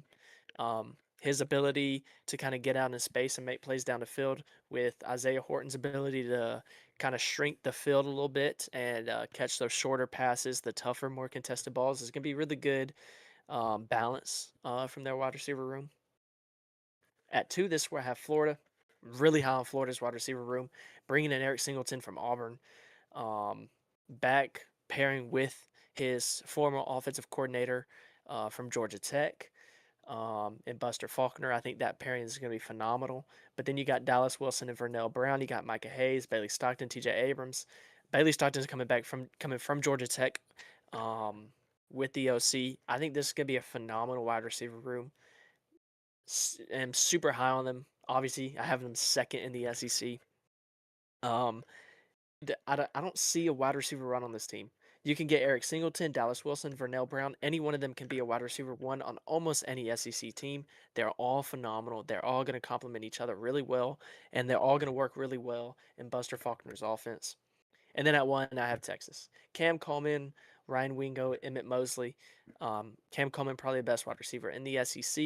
We saw it at times last year. Just look at the Vandy game, how phenomenal he played. He showed his spark whenever they could get him the football. He's going to be really good again this year. And then Ryan Wingo and Emmett Mosley, proven production in the SEC. So I'm really high on this Texas wide receiver room. I think they're gonna be the best heading into this season. That was a lot better, Garrett. You gave me plenty of time that time. I appreciate that. Of course. Um, I agree with you at 10, Missouri. Um, I mean, I'm looking at the room. They have a lot of transfers. Um, to me, the biggest one is Caden Lee. Um, it's an okay room. You have a transfer quarterback. Uh, I just have questions on their outside receivers. That's my biggest question. It seems their number one is a sophomore. He had about 300 yards last year. Um, to me, that's a question. Doesn't mean he's going to be bad. Doesn't mean he's going to be good. I just have questions. Um, and then you said you were including the tight ends since they were pass catchers, so going to take that into account. Um, After Missouri, I have Mississippi State. Um, I think it's a really good room. I don't think it's bad at all. It's just Mississippi State. I think there are teams that have, worse or talent rooms that's going to be better overall just because of the talent they have around them. Um, I like Marquise Johnson. Um, I like Aiden Williams. I like Anthony Evans. I don't know much about Sam West. Uh, they have a good room, not bad at all in any way, shape, or form. I just like the guys ahead of them more. After that, I got Oklahoma. I'm expecting Isaiah Satana to take a jump this year. He was solid last year, but I expect him to be even better. Terrell Harris, I don't think is a bum. I think John Mateer is a really good quarterback, and I think that matters. That's going into account for all of these rankings. Um, but the big one for me is Terrell Harris and Satania. If they can just take that jump, I think this can be a really underrated wide receiver room. I know I've heard a lot of people pushing them to the side. Um, and I kind of did too until I just sat here and looked at it. Um, so we'll see what they do. I really think it all depends. Once again, it goes back to that offensive line for this offense and that run game. Is it going to be able to open up for the pass game? And is Isaiah Sectania gonna take that jump? After that, I have Georgia Bulldogs. It's solid. That's literally the exact definition I can give. It's a Georgia offense. They're very run heavy.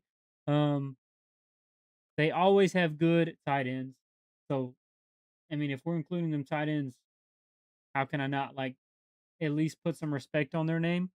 Um, And then I like London Humphreys. I think he's underrated. They have CJ Wiley. I think he's underrated. Um, I think it's going to be another underrated room, not talked about. That's just because they don't pass as much. They're a run oriented team. And then after that, I have Ole Miss. I think Deuce Alexander is going to take that jump. That's the guy that I heard about for um, Ole Miss. That he was good last year. He made those contested catches down the field. He just wasn't the wide receiver one, so he wasn't looked at as much. I like Luke Has. I think that's how you say his name. He's their tight end.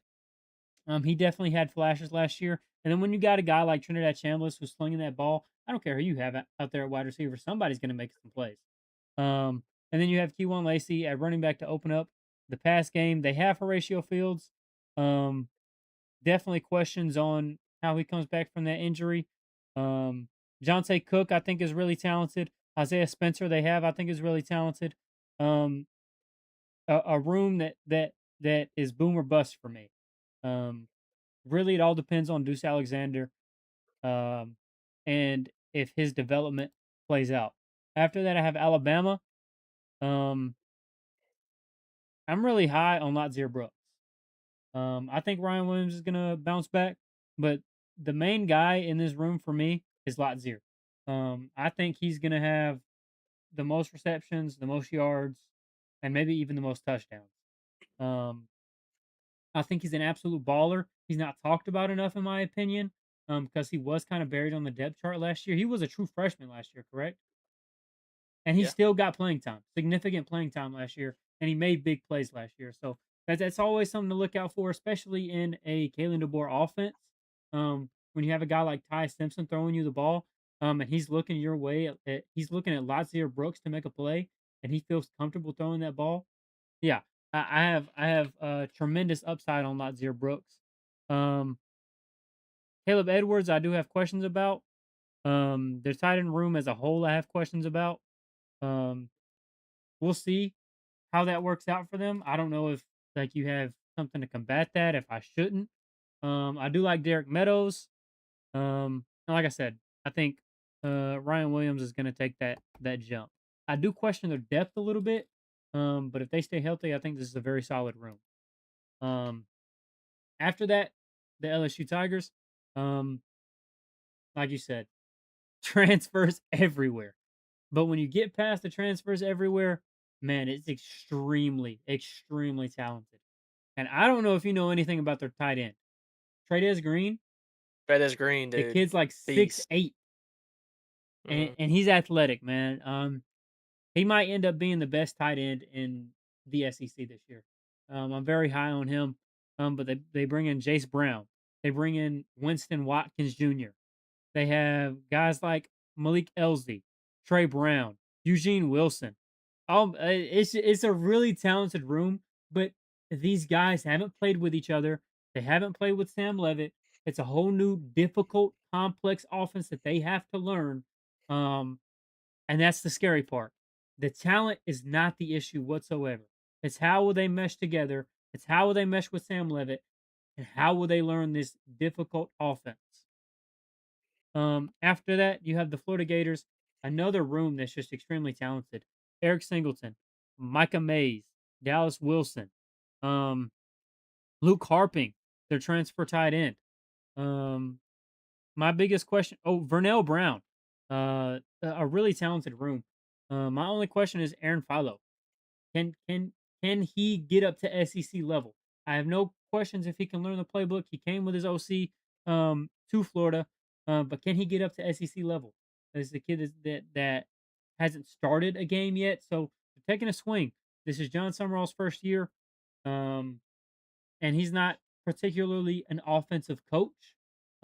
He's more of a defensive guy, a CEO type overall. But when you talk about what knowledge he has. He's more of a defensive guy, so you're really putting a lot of trust in that Georgia Tech offensive coordinator, who's no bum.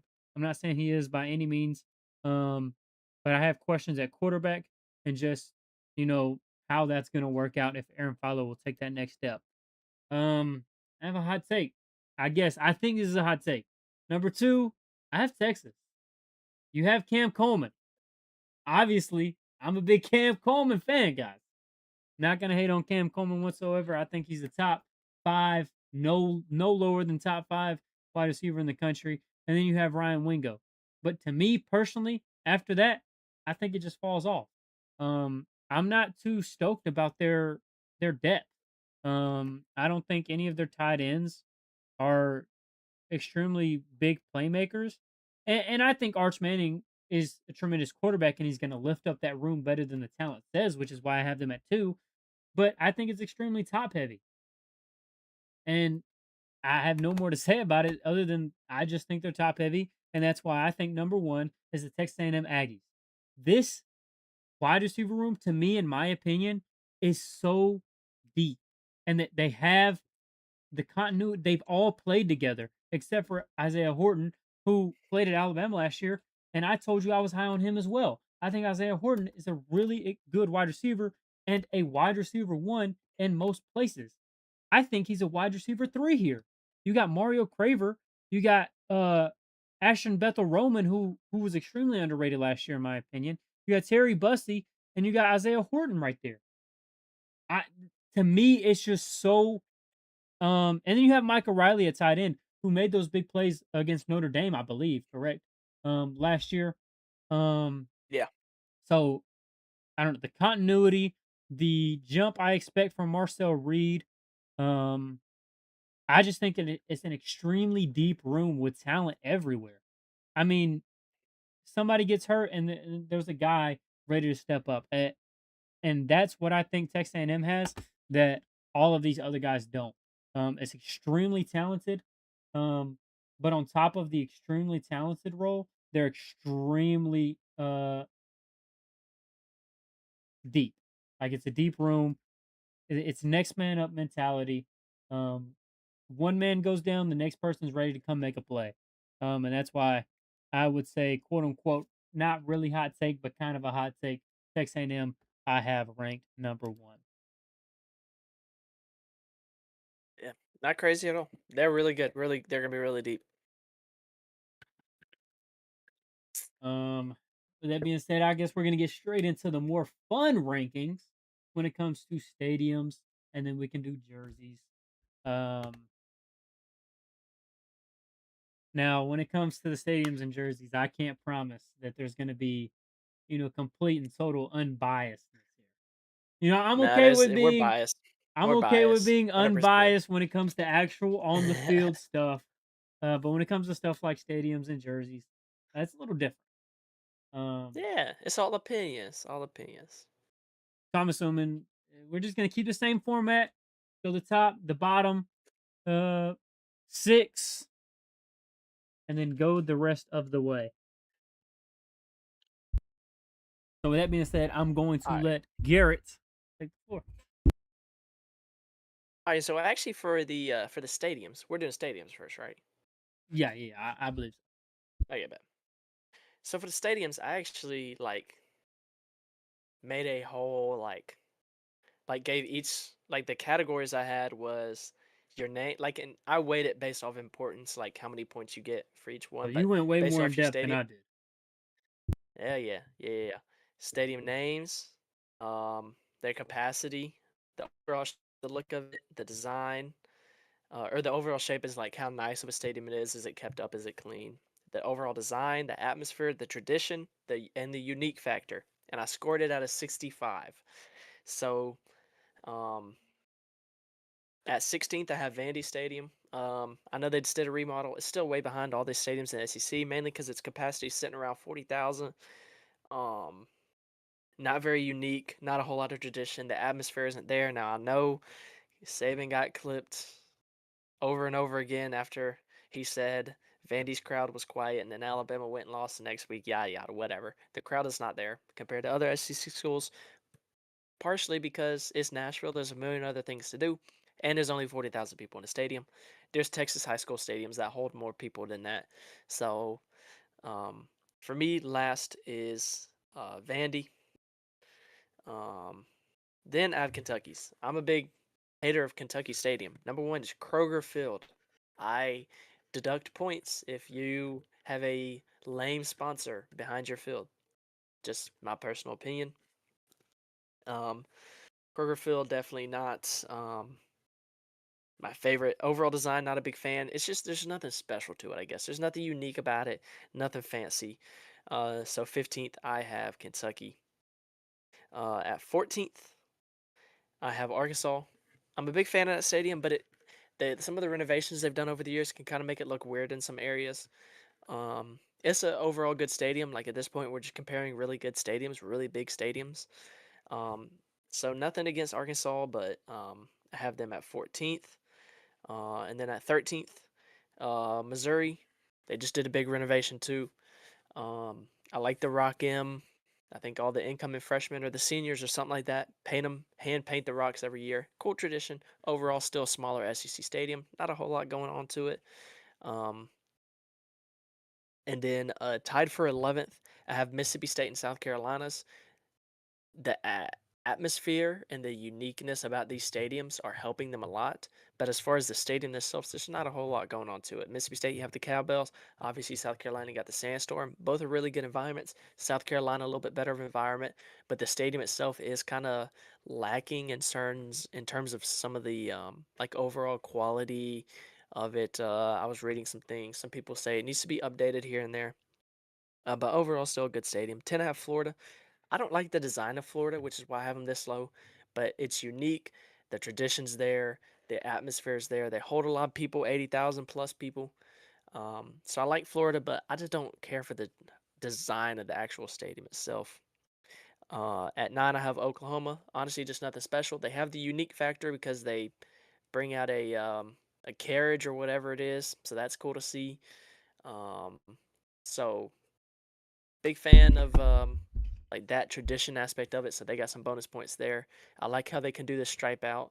But their stadium is called Gaylord Stadium. Uh, and I was like, okay, cool. Is that like a former player? No, it's just a donor. Somebody paid to have their name on a stadium, and their last name is Gaylord, so they got points deducted because of that. Because that's just not cool. Um, I deducted points if it was just a donor who paid money to be on your stadium. If it's not named after after a coach or a player, you got points deducted.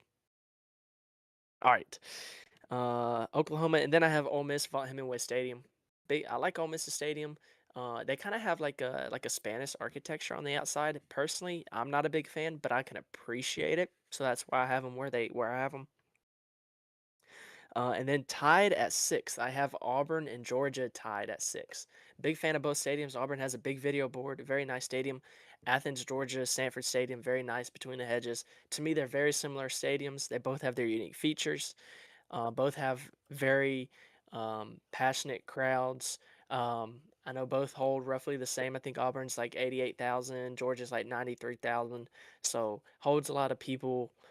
Very nice areas, very nice campuses. Nothing to hate on for either of those. Fifth, I have Texas. I really like their stadium. They made a lot of renovations there in downtown Austin. Um, got the like Texas logo like built into the stands, which I think is pretty cool. Overall, pretty good environment. Not the best in the SEC, but definitely not the worst. Four, this is where I have Tennessee. Tennessee environment and uniqueness is there, but it's a dump. Tennessee Stadium is literally a dump, which is everything great about college football, but it is a dump. They need a renovation desperately, just to make it inhabitable, just so like mold doesn't start growing from the rafters and stuff. But other than that, Tennessee, they do the checkerboard. They're very loud. They're very passionate. So I have them at four, and then I had a three-way tie for first.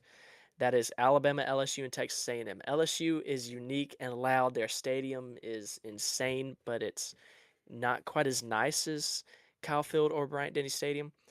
Death Valley, sick name.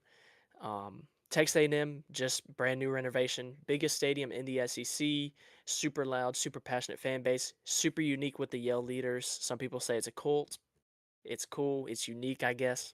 But very nice stadium. Bryant Denny, and then also tied is Bryant Denny Stadium. Saban Field at Bryant Denny Stadium. The one of the things I ranked is uniqueness and tradition. The uniqueness and tradition of being at Bryant Denny Stadium with all the history that surrounds it is almost untouched anywhere in college football because you can't quite go anywhere and go outside the stadium. And the two greatest coaches in the history of sport have statues sitting outside. You just can't go anywhere else to see that. Overall quality of the stadium, they put a lot of money into the exterior, making it look nice. They put a lot of money into making the facilities nice and kept clean and everything. The same thing with like, Texas and Texas A&M. They put a lot of money into it. And then the overall shape, I love the overall shape. It's a nice lower bowl, video boards in the four corners. So no matter where you're sitting, you're not breaking your neck to see a video board. Some stadiums, if you're sitting under the video board, you gotta turn up and look like this. No matter where you're sitting in Bryant Denny, you can see the video board. I'm biased. Bryant Denny is the only stadium in the SEC that I've actually been to. Disclaimer, uh, I'm biased, but it is a really nice. They do a really good job. I was looking at other people's rankings, and Bryant Denny consistently ranked them pretty much everywhere you looked, top three. So I don't think I'm a little biased, but not too biased. Okay, you're allowed to be biased. This isn't, this isn't on the field stuff. Um, Dead last on mine is unfortunately Vanderbilt. They've made a lot of improvements over the years. They've jumped leaps from where they were. But the crowd showing is still very poor. I'm not the biggest fan of the horseshoe thing they got going on. I'm not a big fan of the open ended stadiums. Um, Now I want to tell you guys, my ranking ain't anything like Garrett's over here. He had a whole rhyme and reason why they was where they was. I'm just going off feeling.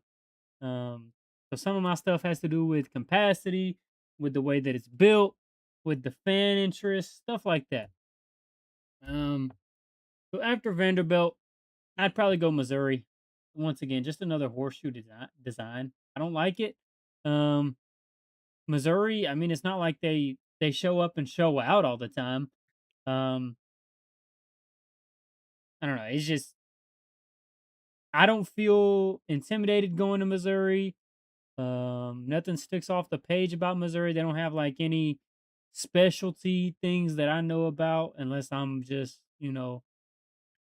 ignorant. Um, so 15th, I have Missouri. Um, After that, I have South Carolina. I think the design is great. I like the way that it looks visually. Um, I don't know. Their fans, which Auburn doesn't play South Carolina a whole lot, so I don't really pay attention. But the fan interest doesn't seem like as big as some of these other teams. Um, and other than that, I just don't know much about it. Like I've never been. I don't see it a whole bunch. Um, like I said, I really Who's that? like the way that it visually looks. Was that Who's that? What team? Sorry, South missed it. Carolina? Okay, cool. And it's got a good capacity, but I don't know. It's just not my favorite. After that, I'll go Kentucky. Look, let me tell you, I got something to be embarrassed about. Okay, I hate when Auburn goes to Kentucky. I don't know what it is. I don't know if it's their fans. I I don't know. It terrifies me going to Kentucky because they're never the best. They're never all that good. But I've watched some Kentucky miracles against Auburn in my days as an Auburn. Now it didn't happen last time we went to Kentucky. That was 2 years ago. Jarquez had a field day. But there have been some scary moments in Kentucky. Shout out Cam Newton. Let's just say that. Um, Fan interest seems to be good for it has been for a while for a team like Kentucky. Um, they only hold 61,000. I like the way that it visually looks. Um, and yeah. After that, I go Oklahoma. Look, Oklahoma can have all the fans in the world. It looks dumb. I hate it there. I hate the fans. I don't like them. I just don't like them. The only thing that keeps them, not at the bottom is number one, they're not Vanderbilt. Sorry, Vandy. And number two, they do have good, like show outs. Like the Oklahoma Sooners come out, show support, show love. They're there. I just hate them. So for that reason, it has nothing to do with on field. I can put them wherever I want. So they're what 1, 2, 3, 4. So they're 11 on 12. my list. They're 11 on Uh, my list, I believe. I said Vandy, Missouri, South Carolina, Kentucky, and then I said Oklahoma. 16, 15, 14, 13, 12. 12. Yeah. Okay, I apologize. After that, I have Arkansas. I really like Arkansas Stadium. I like the way that it looks. Um, they have a good fan showing. Um, and I don't know. Could be delusional here. Let me look it up.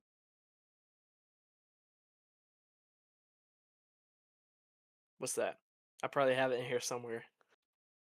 I thought they still had real grass. Yeah, that do it. I do not know.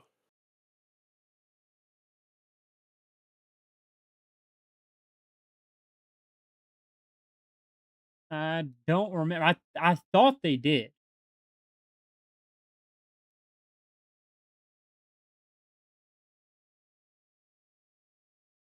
Um,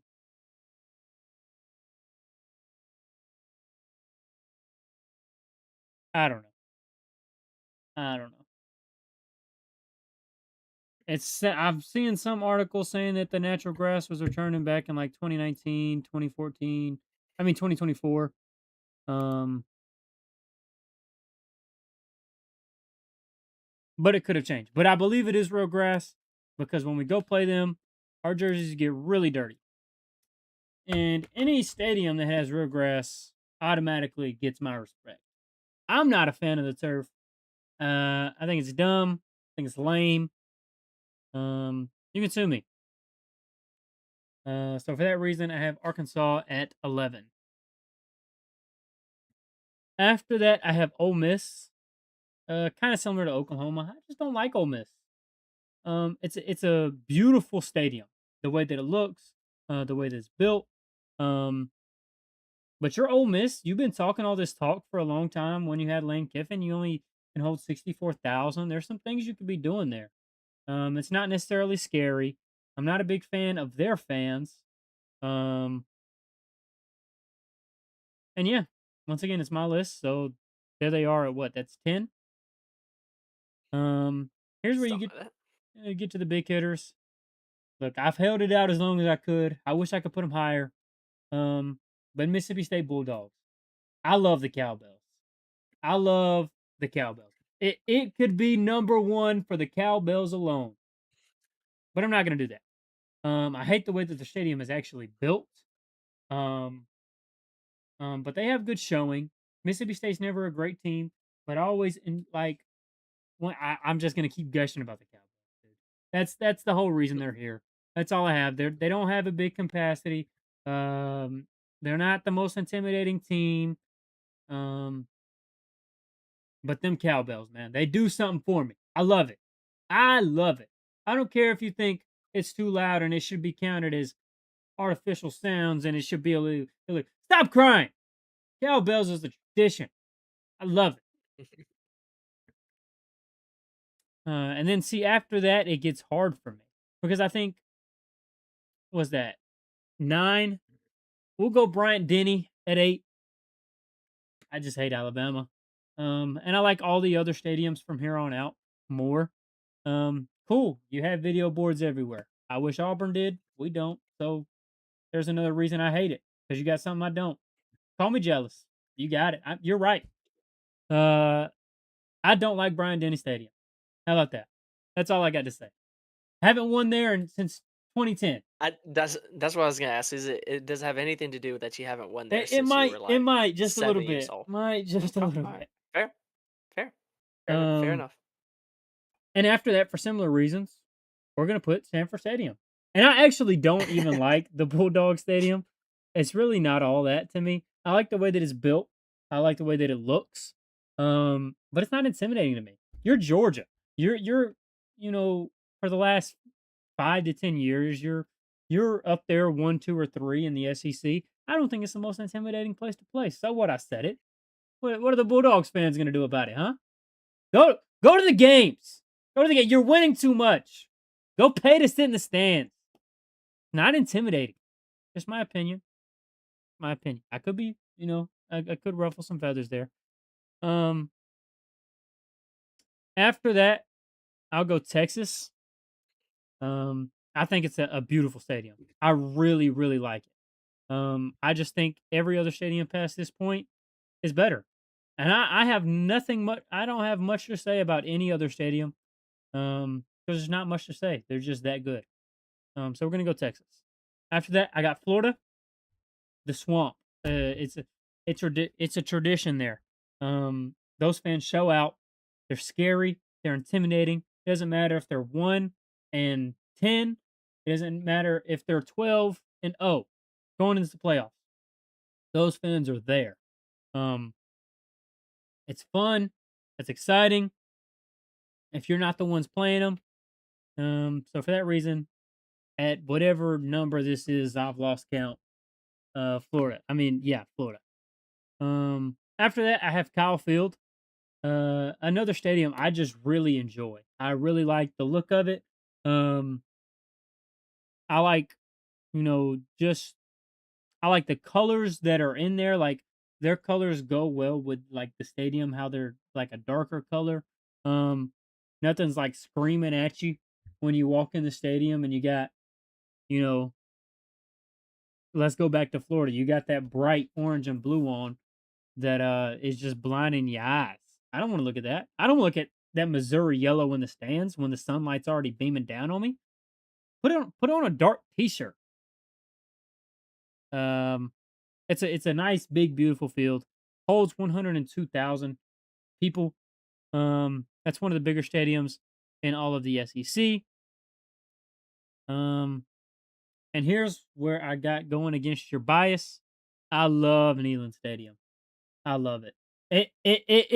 It looks so professional to me. Like that's what I imagine back in like the old days, the old days when you'd go into this big old arena and you'd be fighting some dude across the way with a spear and a shield. That's what it makes me think of. the way that it's built up, the way that everybody's looking straight down on you. That's what it looks like. A coliseum. That's what they call it. Looks like a coliseum, and I love it. I think it's really cool. And I think I only have 2 teams left. Look, I hate LSU. Absolutely hate LSU. I hate everything LSU stands for. I hate the fans. I like their colors. I like their jerseys. But everything else I hate. I hate their attitude. I hate their coaches. I hate their players. I hate them. I hate them. Let me tell you what. If I'm not playing LSU, I'm watching a night game. I'm watching that night game in Baton Rouge, Louisiana. I'm watching that energy. It's loud. It's mean. It's feisty. All the reasons I hate them is all the reasons I love watching a game in their stadium. Truth be told. Yeah. Um, it's just it seems like such a fun experience. I want to go one day as a neutral fan, not when they're playing Auburn, because I would hate every second of it, win or lose. Um, I would love to go to like an LSU Alabama game. I think that would be absolutely electric. They hate each other. So it would be absolutely everything I wanted. And I'd go in LSU colors for one night so I didn't get killed. I'll tell you that right now. But I think it'd be extremely fun. Um, I love it. I love their arena. I love the fans' passion. Um, and I love the colors. Come on. You can't say that you didn't see it coming. Anything other than number one for me um would be wrong. Jordan Hare Stadium. I mean, I'm obviously biased, but there's not a better environment to play in. There's not a better tradition than Roland Toomer's Corner. Maybe the cowbells. Maybe the cowbells. I really like them cowbells. I wish we had some cowbells. Um, but I love Toomer's Corner. It's one of the very few stadiums that I've been to. Um, I love the way it's built. They've done a lot of renovation over the years, and now we're holding Lionel Messi to come play in the stadium. We're having concerts in there now. It's more than just a football stadium. We're versatile. We're fun. And then a night game. You get that laser show. You get the eagle flying in before kickoff. Come on. There's not a better place than Jordan Hare Stadium in all of the SEC. Unless you're not an Auburn fan. And then you might have a different opinion. But I'm an Auburn fan. So number one on my list is Jordan Hare Stadium. 87,000 fans. Feels like 200,000. I don't care. Best stadium in all of college football. Haunted. The place is haunted in every way Yeah. that I love. Where'd you put Texas A&M? Did you say them? Yes. Let's see. Where did I had Texas A&M. I think I had Texas A&M after Florida. Yes. So I said Alabama, Texas A&M, Georgia, Tennessee, Texas, LSU, Florida. Florida, Texas A&M, Tennessee, LSU, Auburn. That's how they ended my Perfect. list. Sweet. Cowfield is a cool environment. It is nice. Yeah. All right. Let's see. I don't have anything else to add on to uniforms. Yeah, it's uniform time. And I guess this is where you take it. Oh, Sure. we All right. I'm sorry, Richard. I didn't see any of your comments until now. But seems like he agrees with some of our takes. Yeah. Thanks, Richard, for being in the comments. Like So yeah, always, feel we free to. appreciate you, Richard. Yeah. Wish I would have seen it sooner, but it's okay. All right. So for Yeah. uniforms. Oh wait, you ready? No, you go All ahead. right. At 16, last in the SEC, I actually really do not like these uniforms. It's Kentucky's uniforms. Um, I think Kentucky's uniforms, their color scheme, their fonts, their logo, everything's built for basketball, which makes sense. Same thing, Alabama for football. Alabama's basketball uniforms, not my favorites because everything, all of Alabama's branding is built around football. It's just the way like that with Kentucky. I don't like the never been a big fan of checkerboard. They like to put it on the sleeve sometimes. Their black uniforms are cool. They do some gray uniforms. Not a big fan of those. Not big fan of gray uniforms anyway. So for that, Kentucky's last. 15 is Arkansas. Just nothing special. I like it, but really just nothing to it. Um,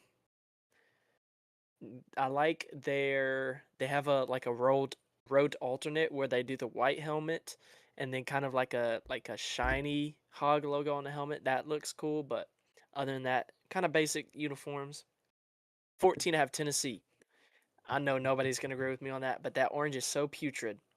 I cannot possibly put it any higher. Their dark mode uniforms are cool, I guess, but still have that nasty orange in the middle, so get rid of that. Anyway, moving on. 13 out of Vandy. Their uniforms have gotten better over the years. They would have been last just a few years ago, but they've made some major improvements. So they get to be at 13. 12, I have Georgia. This might be controversial. A lot of people like Georgia's uniforms. Personally, not the biggest fan. I'm not a bigger fan of the bright red. They're very good uniforms, but just not necessarily my favorite. Um, 11, Texas A&M. Uh, they're cool. They have a lot of different uniforms they can go with, which I do appreciate.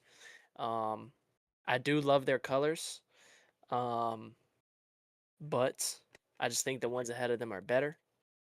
Entering top 10, Missouri. They're black and gold. Very similar to my favorite NFL team, so I can appreciate any black and gold uniforms. They can get all yellow, they can do all black, they get all white. A lot of variety. They can mix it up. Overall, uniforms just very clean, looks very good. I love the tiger on the helmet. I love Missouri's logo. Now I have Oklahoma. Just classic uniforms. Don't change over the years. I like their black uniforms. Only thing is, it says like Sooners over the front. Um, Maybe that's just because I'm an Alabama fan. Alabama doesn't have anything like that, so I'm not a big fan of just the. I guess the reason why they're not higher is because they have the writing on the front of their jersey. 8, South Carolina. Um, I think they have some of the best black uniforms in the entire country.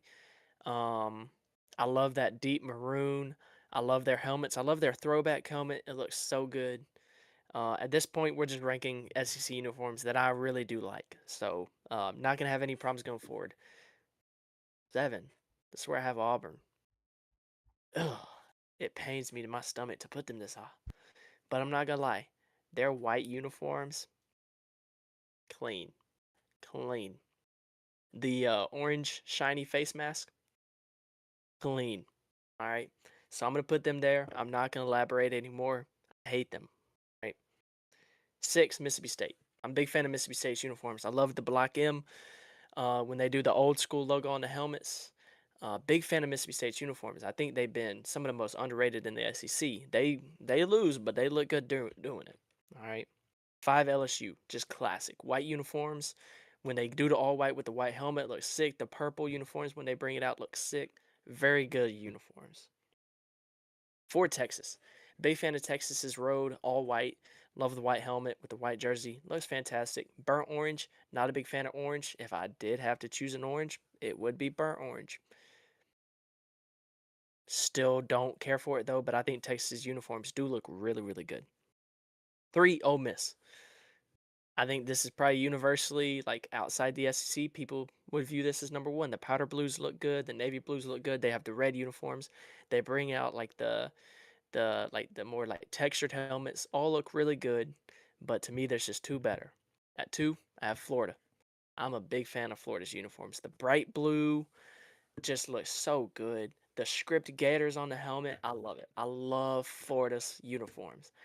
The only time I didn't like it is when they had the gator skin uniforms. That looks stupid. They should never ever do that again. Other than that, Florida, phenomenal uniforms. What And then about at 1, I'm biased.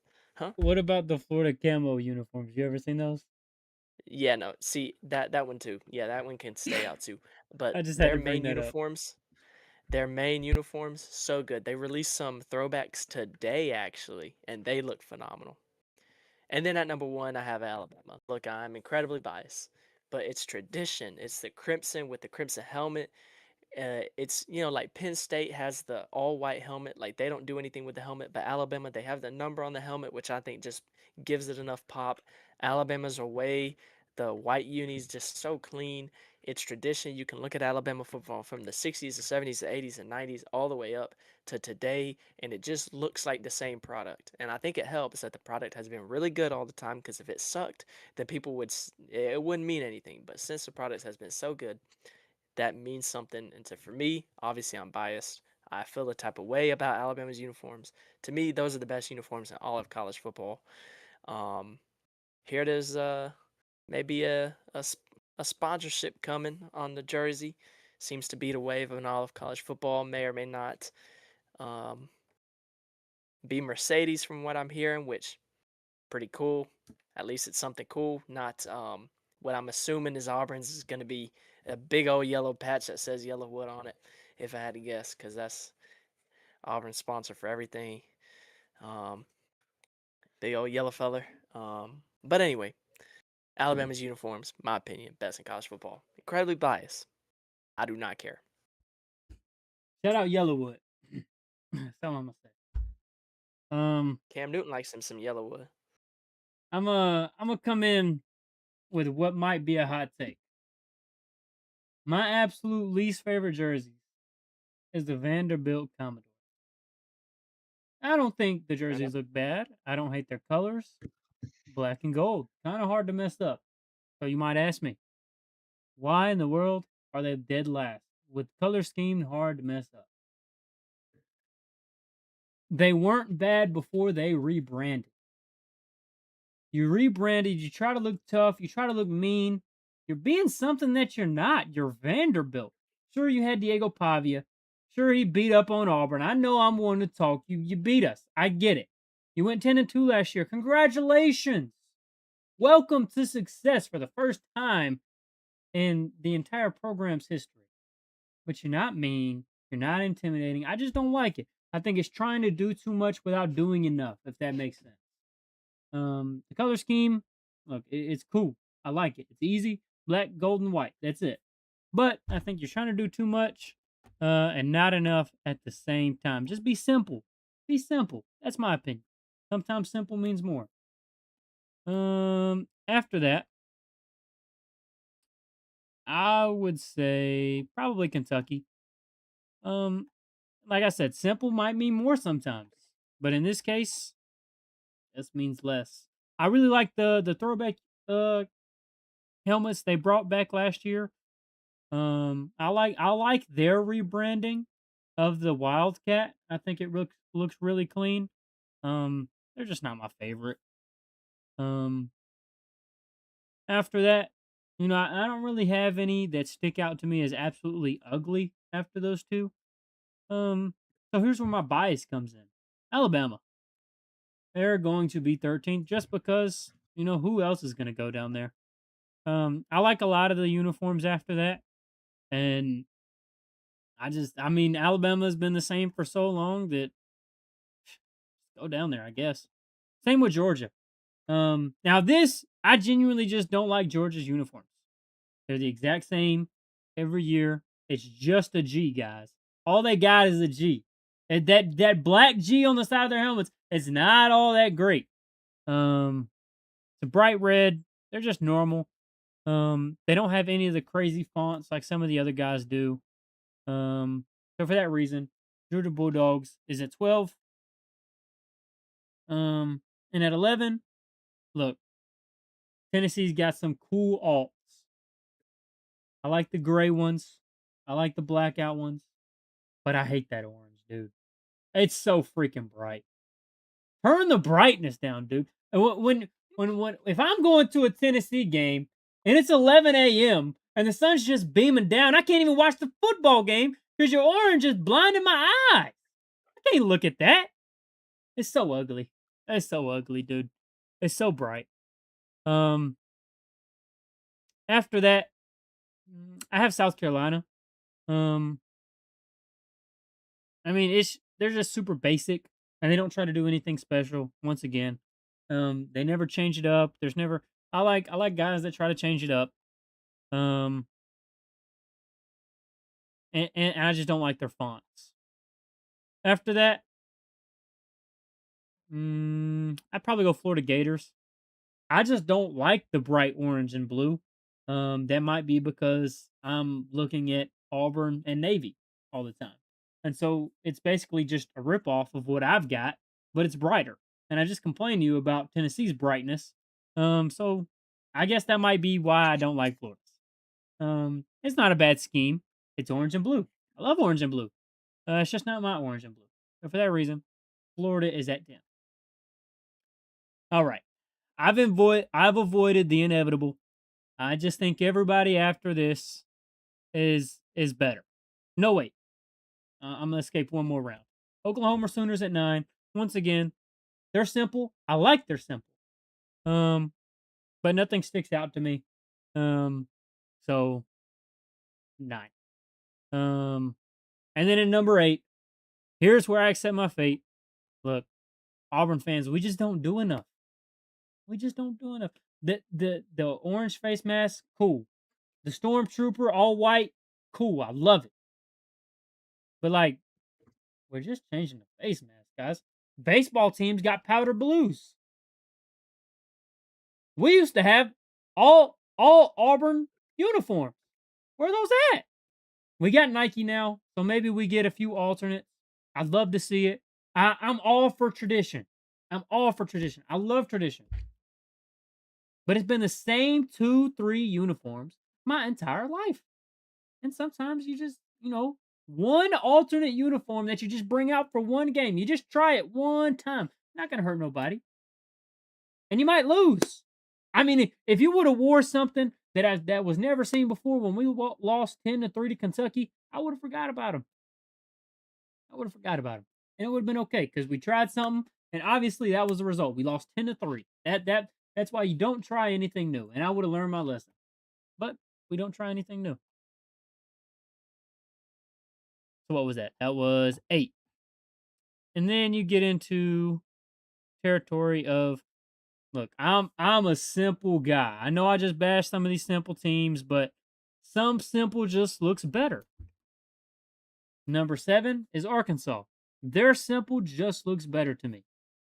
Their font on their jerseys, it just looks good with the red. I like the Sioux Wee Pig. I like it. I like it. They're all red uniforms. I think they look beautiful. It's just simple sometimes is better. And sticking on that track, man, do I love me a Mississippi State Bulldog uniform. I love that cursive. I just love it. It's so simple. You're not trying to do too much.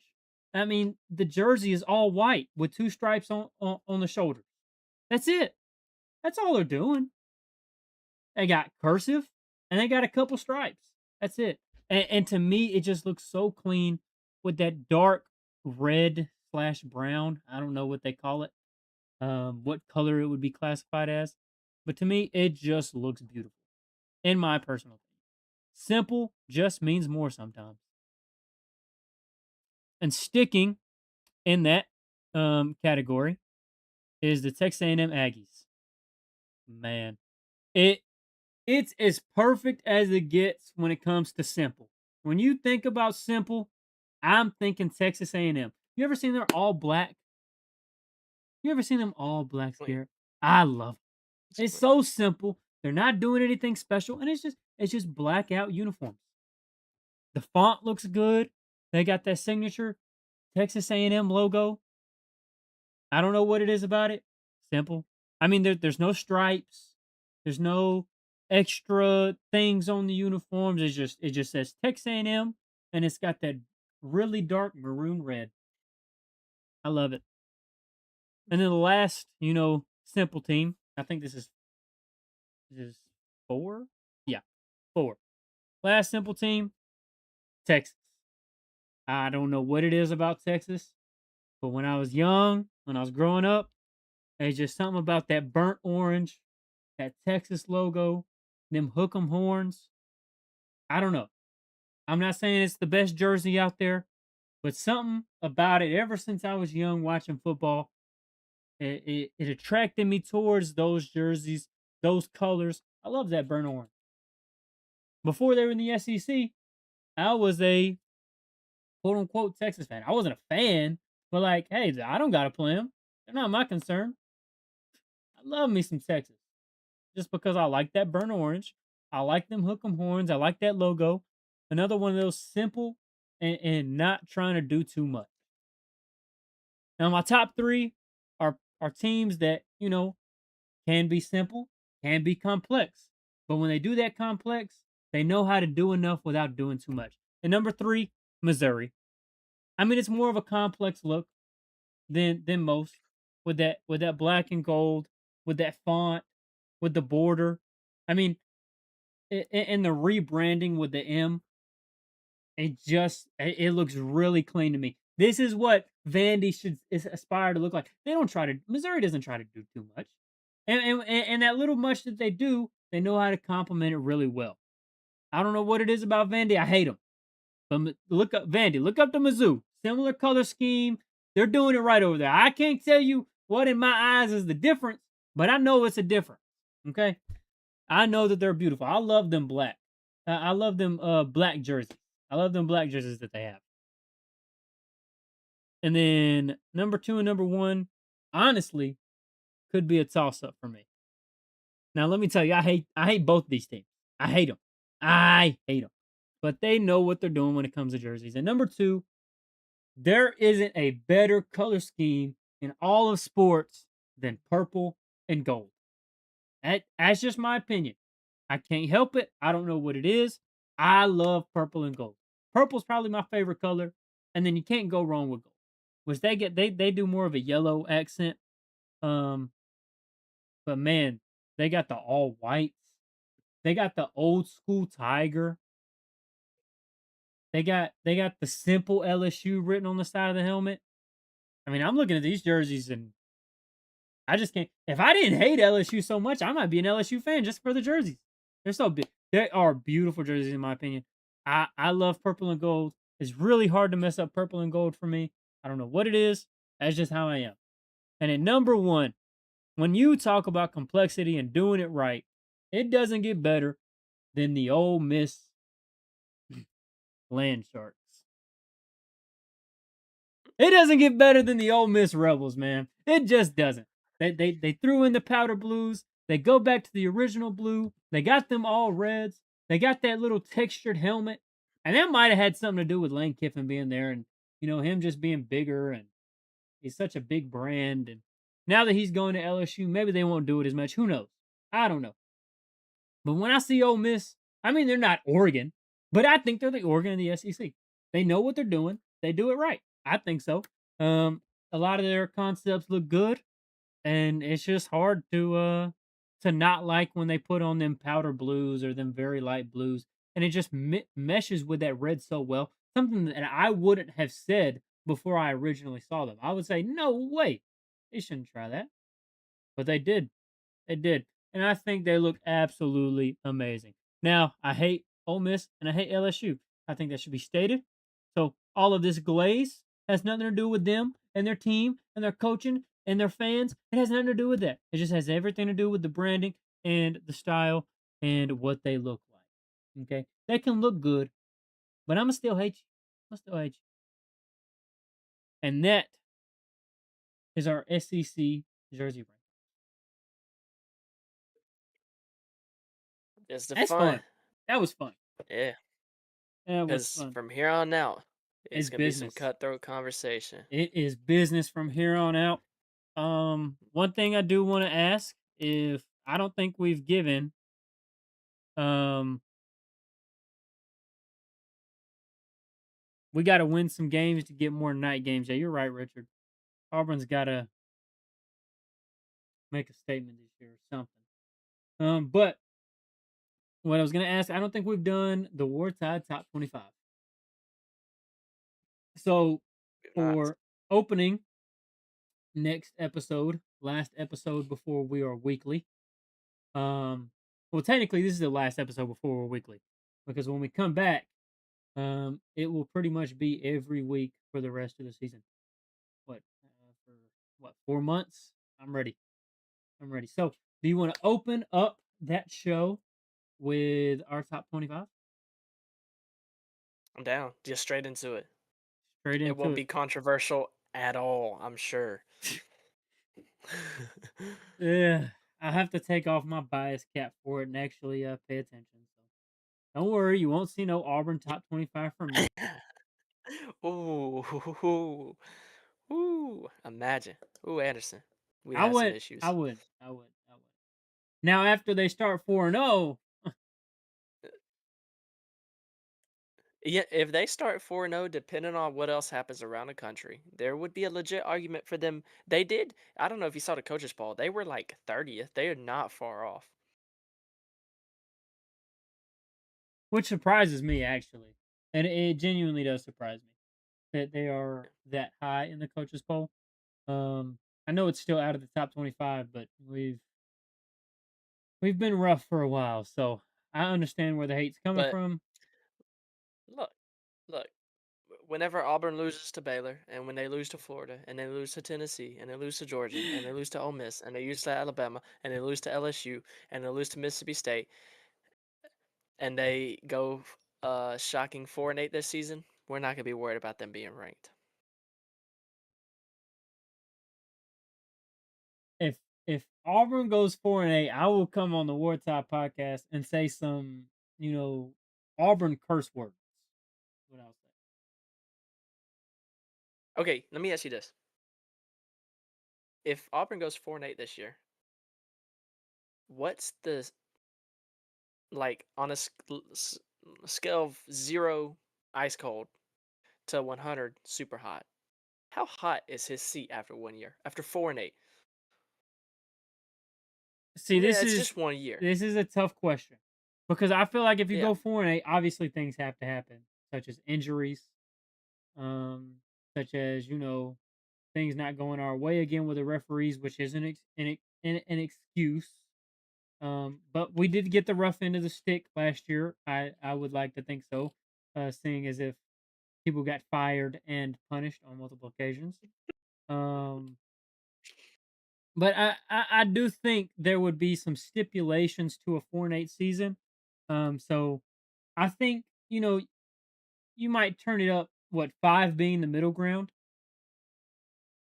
Well, no, so like zero halfway. zero would be the middle ground. I would say it's probably at a five. Like there's obvious Okay, some concern there, but it's not like, whew, this guy needs to get it together. Look, I do all this talking about record, and everybody likes to hear it. And like that's what I listen to. I talk about it on the Wartime podcast. But at the end of the day, it doesn't matter about the record in year one, and it matters how it looks doing it. If yeah, you go four and I eight, agree. and it looks like you got every last bit of fight, talent, and opportunity out of this team. We went 4-8, and that's okay. Alex Golish literally maximized what he could do with this team. Unfortunately, it was just 4-8. That's the roster that we had, and that's partially his fault for the roster. That's why his seed is at a 5. But still, that's what matters most is what it looks like on the field. Fair enough. I mean, Brian, Carson? was it yeah, Brian Harson, was it his first year y'all lost to New Mexico State, or was it his second year? No, that was Hugh Freeze. Or was that Hugh Freeze? Dang, never mind. That was Hugh Freeze's first year, though, wasn't it? Yeah, 5. Imagine, I got to make sure I'm getting this correctly. 6-4 going into New Mexico State, right? Or hosting New Mexico State.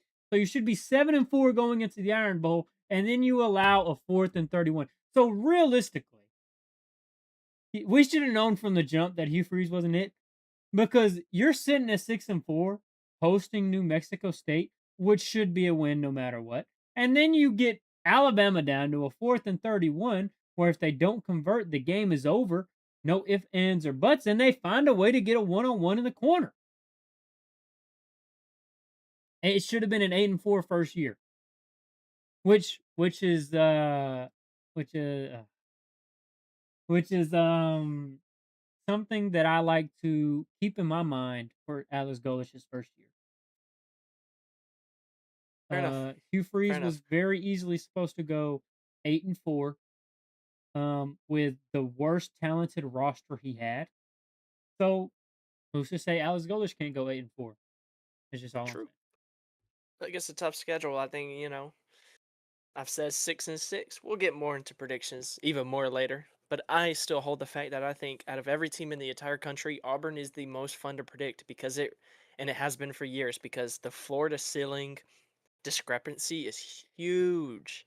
And every year it seems like they could be a sleeper in the SEC, or every year they could be a bust, and the coach could be on a hot seat, or coach could be fired. So it is incredibly fun picking Auburn, especially considering every other year they get both Georgia and Alabama in that haunted stadium. So it makes it really fun. Um, but I mean, also um, there isn't a bigger brand that's been as bad as Auburn has in the last 5 years, 6 years. Florida's been bad, dude. And I would Would you say Florida's probably a bigger brand right do you now. think Florida's a bigger brand than Auburn? Yeah. I would disagree, but it's okay. Spurrier, Tim Tebow. Yeah. Yeah, give me Florida. Bigger market. They are the big brother in their state. I just The big public university. there's more winning history at Auburn, and that's what I like think about. Before the 80s, sure. Past that, no. I mean, I'm looking at it at an overall picture. That's how I look at it. Um, Yeah. but you know, I don't know. I I don't know. I think it's pretty close, nonetheless. Yeah. It's a conversation. Has Florida been as bad in the last 6 years consistently as Auburn has? I think they've been just as bad. Like records, like dang near the exact same. Like sitting right around 6 wins.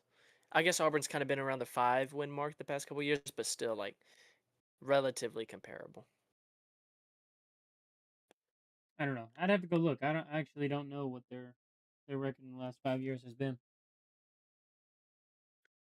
I think it's been slightly better, but I mean, marginal. But these are both teams that I think are sleepers. Auburn, Florida, and Oklahoma State. I think one of those three teams are bound to pop off. I agree. I would say that I would throw UCLA. UCLA. I do like Bob Chesney, UCLA. phenomenal The only coach. thing I don't like about UCLA is Nico. I'm gonna leave you if you Nico. don't pay me $10 million. And he didn't get 10 mils. To this day, he ain't never got 10 mil. He took a pay cut, by the way. You know what? You know a situation's bad when I'm looking at Tennessee and saying, "You know what? I agree with you guys." That's how you know a situation's bad. Nah, When I was like, I kind of hope Tennessee ends up on the right end of this. That's how you know that I was rooting for Tennessee in that you situation. know, But and, and it's not talked about enough. Is just imagine if Tennessee had caved. Just imagine. Where do he you gave it think to him. Oh my college gosh. football would be right now? I know that was just 2 years ago, but if anybody else sees that, if anybody's like, well, somebody like Nico can go do that, why can't I throw a temper tantrum and get it? Well, I think well, here's the thing. Tennessee, it kind of wasn't public until Tennessee was already like no. That's when it became public when Tennessee said no. It might have never been public if they said yes. I think the bigger question would be what if another team caved? What if Oregon caved? What if USC caved? What if UCLA caved and gave him all that money? I think that would have been the bigger thing is if he would have gotten paid for leaving instead of for staying. I feel like that would be the bigger shift in college football if he'd have gotten away with that. But luckily, none of that happened, um, which is very good. Very happy about that. Because if it did, who knows? I know the council held meetings about a potential 20-team playoff today. I'm sure I'll hear more about that tomorrow. I'm just oh so excited. Just oh so excited to hear about it. Oh, oh. While it's on my mind, Josh Pate introduced a new game called the Fatal Four. Um, and we will have our Fatal Four list out to you guys, I guess, on the podcast for what what would it be next episode for week Yeah, what are the zero? next episode? So we can have it ready for week zero. And If you don't know the rules, essentially the rules are you try to get the most, or you try to guess all four final four teams with the least amount of teams guessed. Um, and you don't look at each other's list until you're both like got it set. Um, so if we both guessed all four teams, whichever one of us had the least amount of guesses, the least amount of teams in that bubble, would be the winner. Um, if I had only three and he had all four, but he had more teams, I'm automatically a loser because I didn't get all final Yeah. four. The goal is to get all four. If we both miss on all four, um, I'm sure it would then become, who had the three. If we both had three, who had the more teams guessing three, stuff like that. Pretty simple, not too complex, pretty fun. I'm sure we'll get a punishment and a reward for that. Um, and then I'm excited for my redemption tour on predictions this year because I got absolutely Yeah. embarrassed last year. I would like to announce that I'm going to be more locked in on football than I ever have been my entire life, and I'm going to do everything in my power to not get embarrassed like that again. Yeah, you'll be able to watch more football than me because I now work Yep. on Saturdays. Um, I, but fortunately for your me, schedule got I busier. will My schedule got lighter. I will be able to not every game is a home game.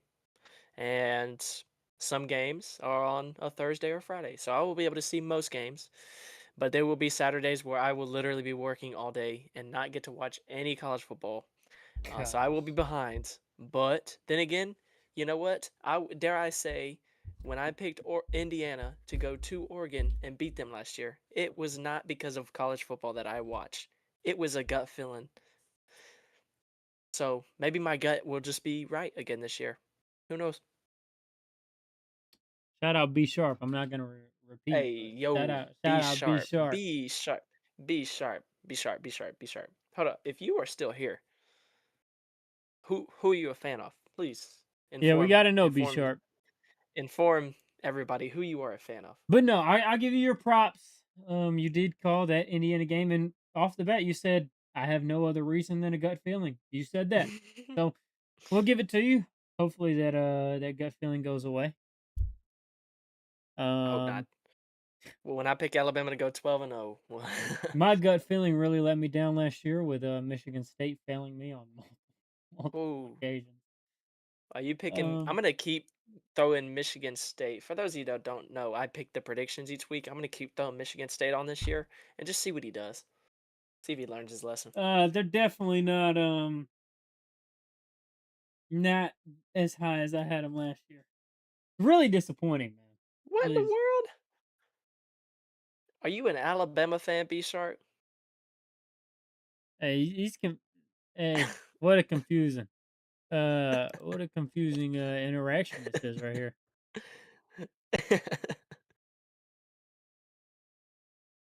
B Sharp, you have us on the edge of our seat. Are you an Alabama fan or are you an Alabama hater? This is Hey, this he podcast might is be saying "Roll taking Tears, quite the Roll." turn. Might be saying "Roll Tears, Roll." Uh, he might. Now he said "I am." I don't know if he's saying "I am a Bama fan" or I'm saying "Roll Tears, Roll." I guess we'll Well, never know. I guess we'll we never will never know. because B Sharp don't even want to come out and say his team. He don't want to say I'm just a Bama fan or I'm just an Auburn fan or I'm a Tennessee Just fan. say it. Own up to it. Yeah, just say Say it, bro. say if you're an Alabama fan, just say I'm a fan of the 18-time national champion, greatest program in the history of college football He's a fan. fan. He's a fan. So He's a what's up he's with a the fan. first comment, B Sharp? Because you really got Yeah, me excited yeah. right there, Answer man. that. Answer that. Answer that. For Anderson, he I'm over doesn't here get to getting meet a excited. whole lot of Auburn fans. You Yeah, know, it's a ghost town nowadays. this yeah, they're all in hibernation. Oh, while we're just sitting here chit chatting, uh, I remember when the thing about John Summerall getting like mani pedis or getting his pedicures. Do you remember that coming out? Yeah, his wife said that. Hey, you know what? Good for you, B Sharp. Good for you, man. Hey, That's B what Sharp, keeps we you don't happy. judge. No, no, no. But I feel like B Sharp probably like a Rutgers fan or something, and and is just yeah, trolling us. he's just the most random. He just popped up, you know. This NPC, I like it though. B Sharp, please feel free to come around more often. I But like the twist you're throwing into the pod. yeah, really. When that news came out about John Summerall, I watched this Auburn podcast and they were making a big deal about it, saying, you know, if that was Auburn, if that was Auburn's head coach, you know how big the media would make that. And I was like, come on, guys, we're overreacting a little bit. And then that article about them going to the hotel came out. I was like, wow, if John Summerall was the coach and that came out, maybe it would be a big deal. Um, John Summerall wouldn't take them on a staycation though. Come on, oh come Be soft. That's sharp, what you're it is right. soft, Quality Anderson. foot care is crucial. I have It is. terrible foot care. You have no clue where Rutgers even is. Fair enough. Fair enough. New Like Jersey, by the way, New Jersey. But that's hey, huh, he didn't want to own up to the team at first, but he'll own up he doesn't know where Rutgers is pretty yeah, quickly. That's okay. yeah, yeah. Uh, but no. Also, as we get back in the season, do we want to get that social media back active? Is that something we're Probably looking to will. do? Probably will. I know. We'll start posting more clips on YouTube, but then we'll probably also get back more into Instagram and TikTok again. It was something that was doing pretty well, especially TikTok was doing pretty well. So we definitely need to get back on that. Nice background stuff. You can't even see my background. Evil, evil Tez. I'm glad you like it back there. I could show you, you know, for anybody He- who doesn't care. Got a whole bunch of cards right here. Let's see. Do I got any cool ones? Look, I'm a Bucks fan, guys. Emeka Egbuka, PSA 9. Pretty cool card. That's all that's in my background. Man, you can tell I we like like this NBA one. fans right here because I got the goat right here. Anderson is a thinks Michael Jordan is the goat. I do not think that, by the way. Do not tell these lies on me. You know what your lighting is really good, dude. Your lighting looks phenomenal. When you took the lamp off, it looks much better. Yeah. Yeah, I'm glad that I found that monitor cord because before, without the second monitor on, if I turn that light off, it's just pitch black. Like you can't Yeah. see my face at all. So I had to have that on.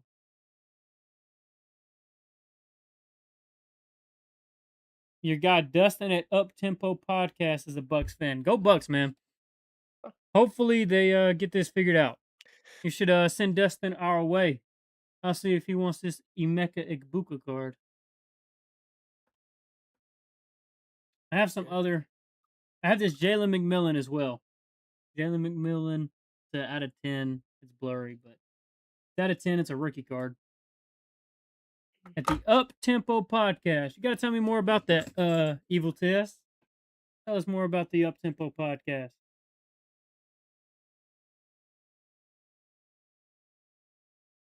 I don't have any Bama players over here for you, unfortunately. I got to get you into some cards, man. Yeah. Yeah, I'm behind. I got some right here.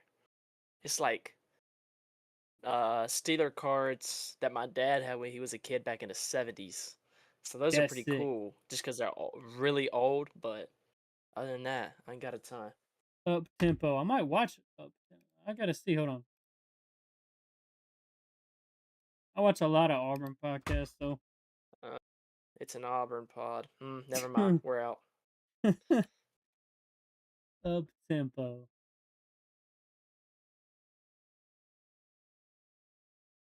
Is it just called Up Tempo? Or is it like. Oh, yeah. It's the Yeah, Up yeah. Tempo podcast. I, You know that Yeah, you can build an app yeah, in minutes with Base I watch 44. the Up Tempo podcast every once in a while. Sometimes they'll do stuff with Ike and Mike and stuff like that. Yeah. Yeah, I tune into the Uptempo podcast. I actually just came across them not too long ago. Did not know that Dustin was a Bucks fan. But no, that's cool, man.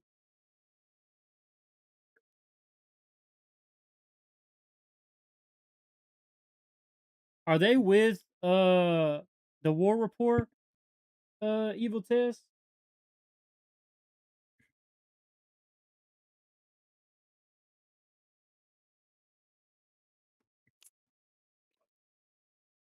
If you're still here with us.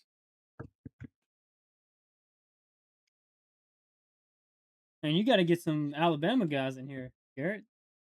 For real. B Sharp I don't went know. I'm quiet. getting all the Auburn. We got Richard coming in here. I know Richard.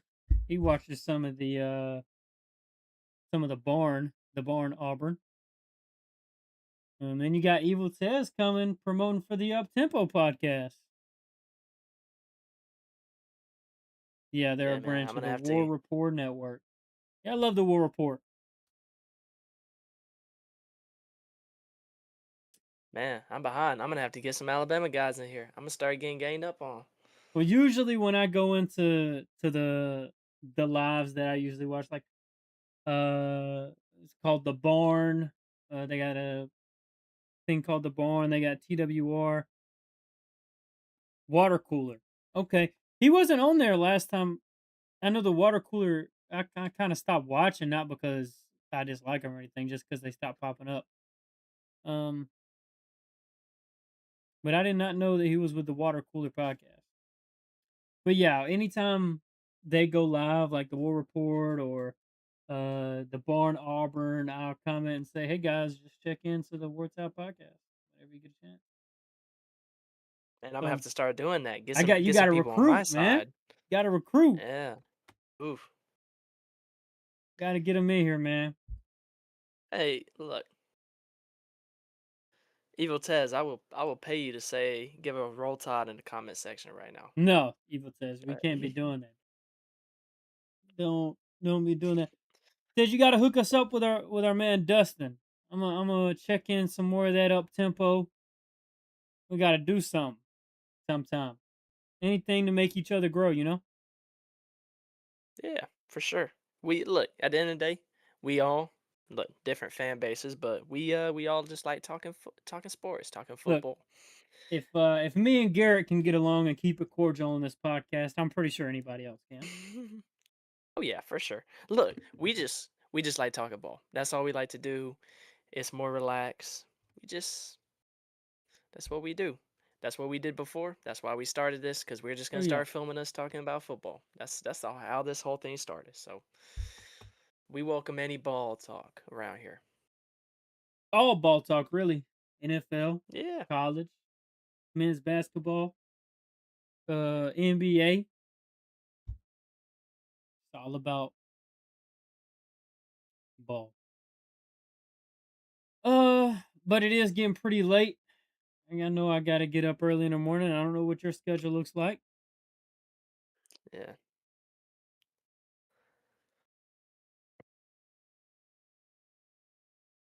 Oh, for sure, Tess. I know I've talked to um I hit up I reached out to Charlie Five and I've reached out to Zach Blackerby trying to get them on the show. So I'll reach out to them and see what we can get going, man. That's what's important, especially for me and my side, the Auburn guys and the Auburn family over here. But yeah, I appreciate that, Tess. But I know I got to get up early in the morning. I don't know what your schedule looks like, but it is closing in on my bedtime. So I'm glad that Tez and B Sharp, you guys stopped in. Richard, you're probably not still here, but if you were still here, appreciate you for checking in. Um, this will be the last off week of the off season, so we won't be live next Monday, but we will be the Monday after that. And from that Monday forward, we are all business, all college football, every week until the season's over. So we appreciate you guys stopping in. We appreciate the questions, appreciate the interaction. Um, but with that being said, we're gonna get on out of here. We're gonna see y'all not next Monday, but the Monday after that around 7:15. And with that being said, we appreciate that, Evil Tez.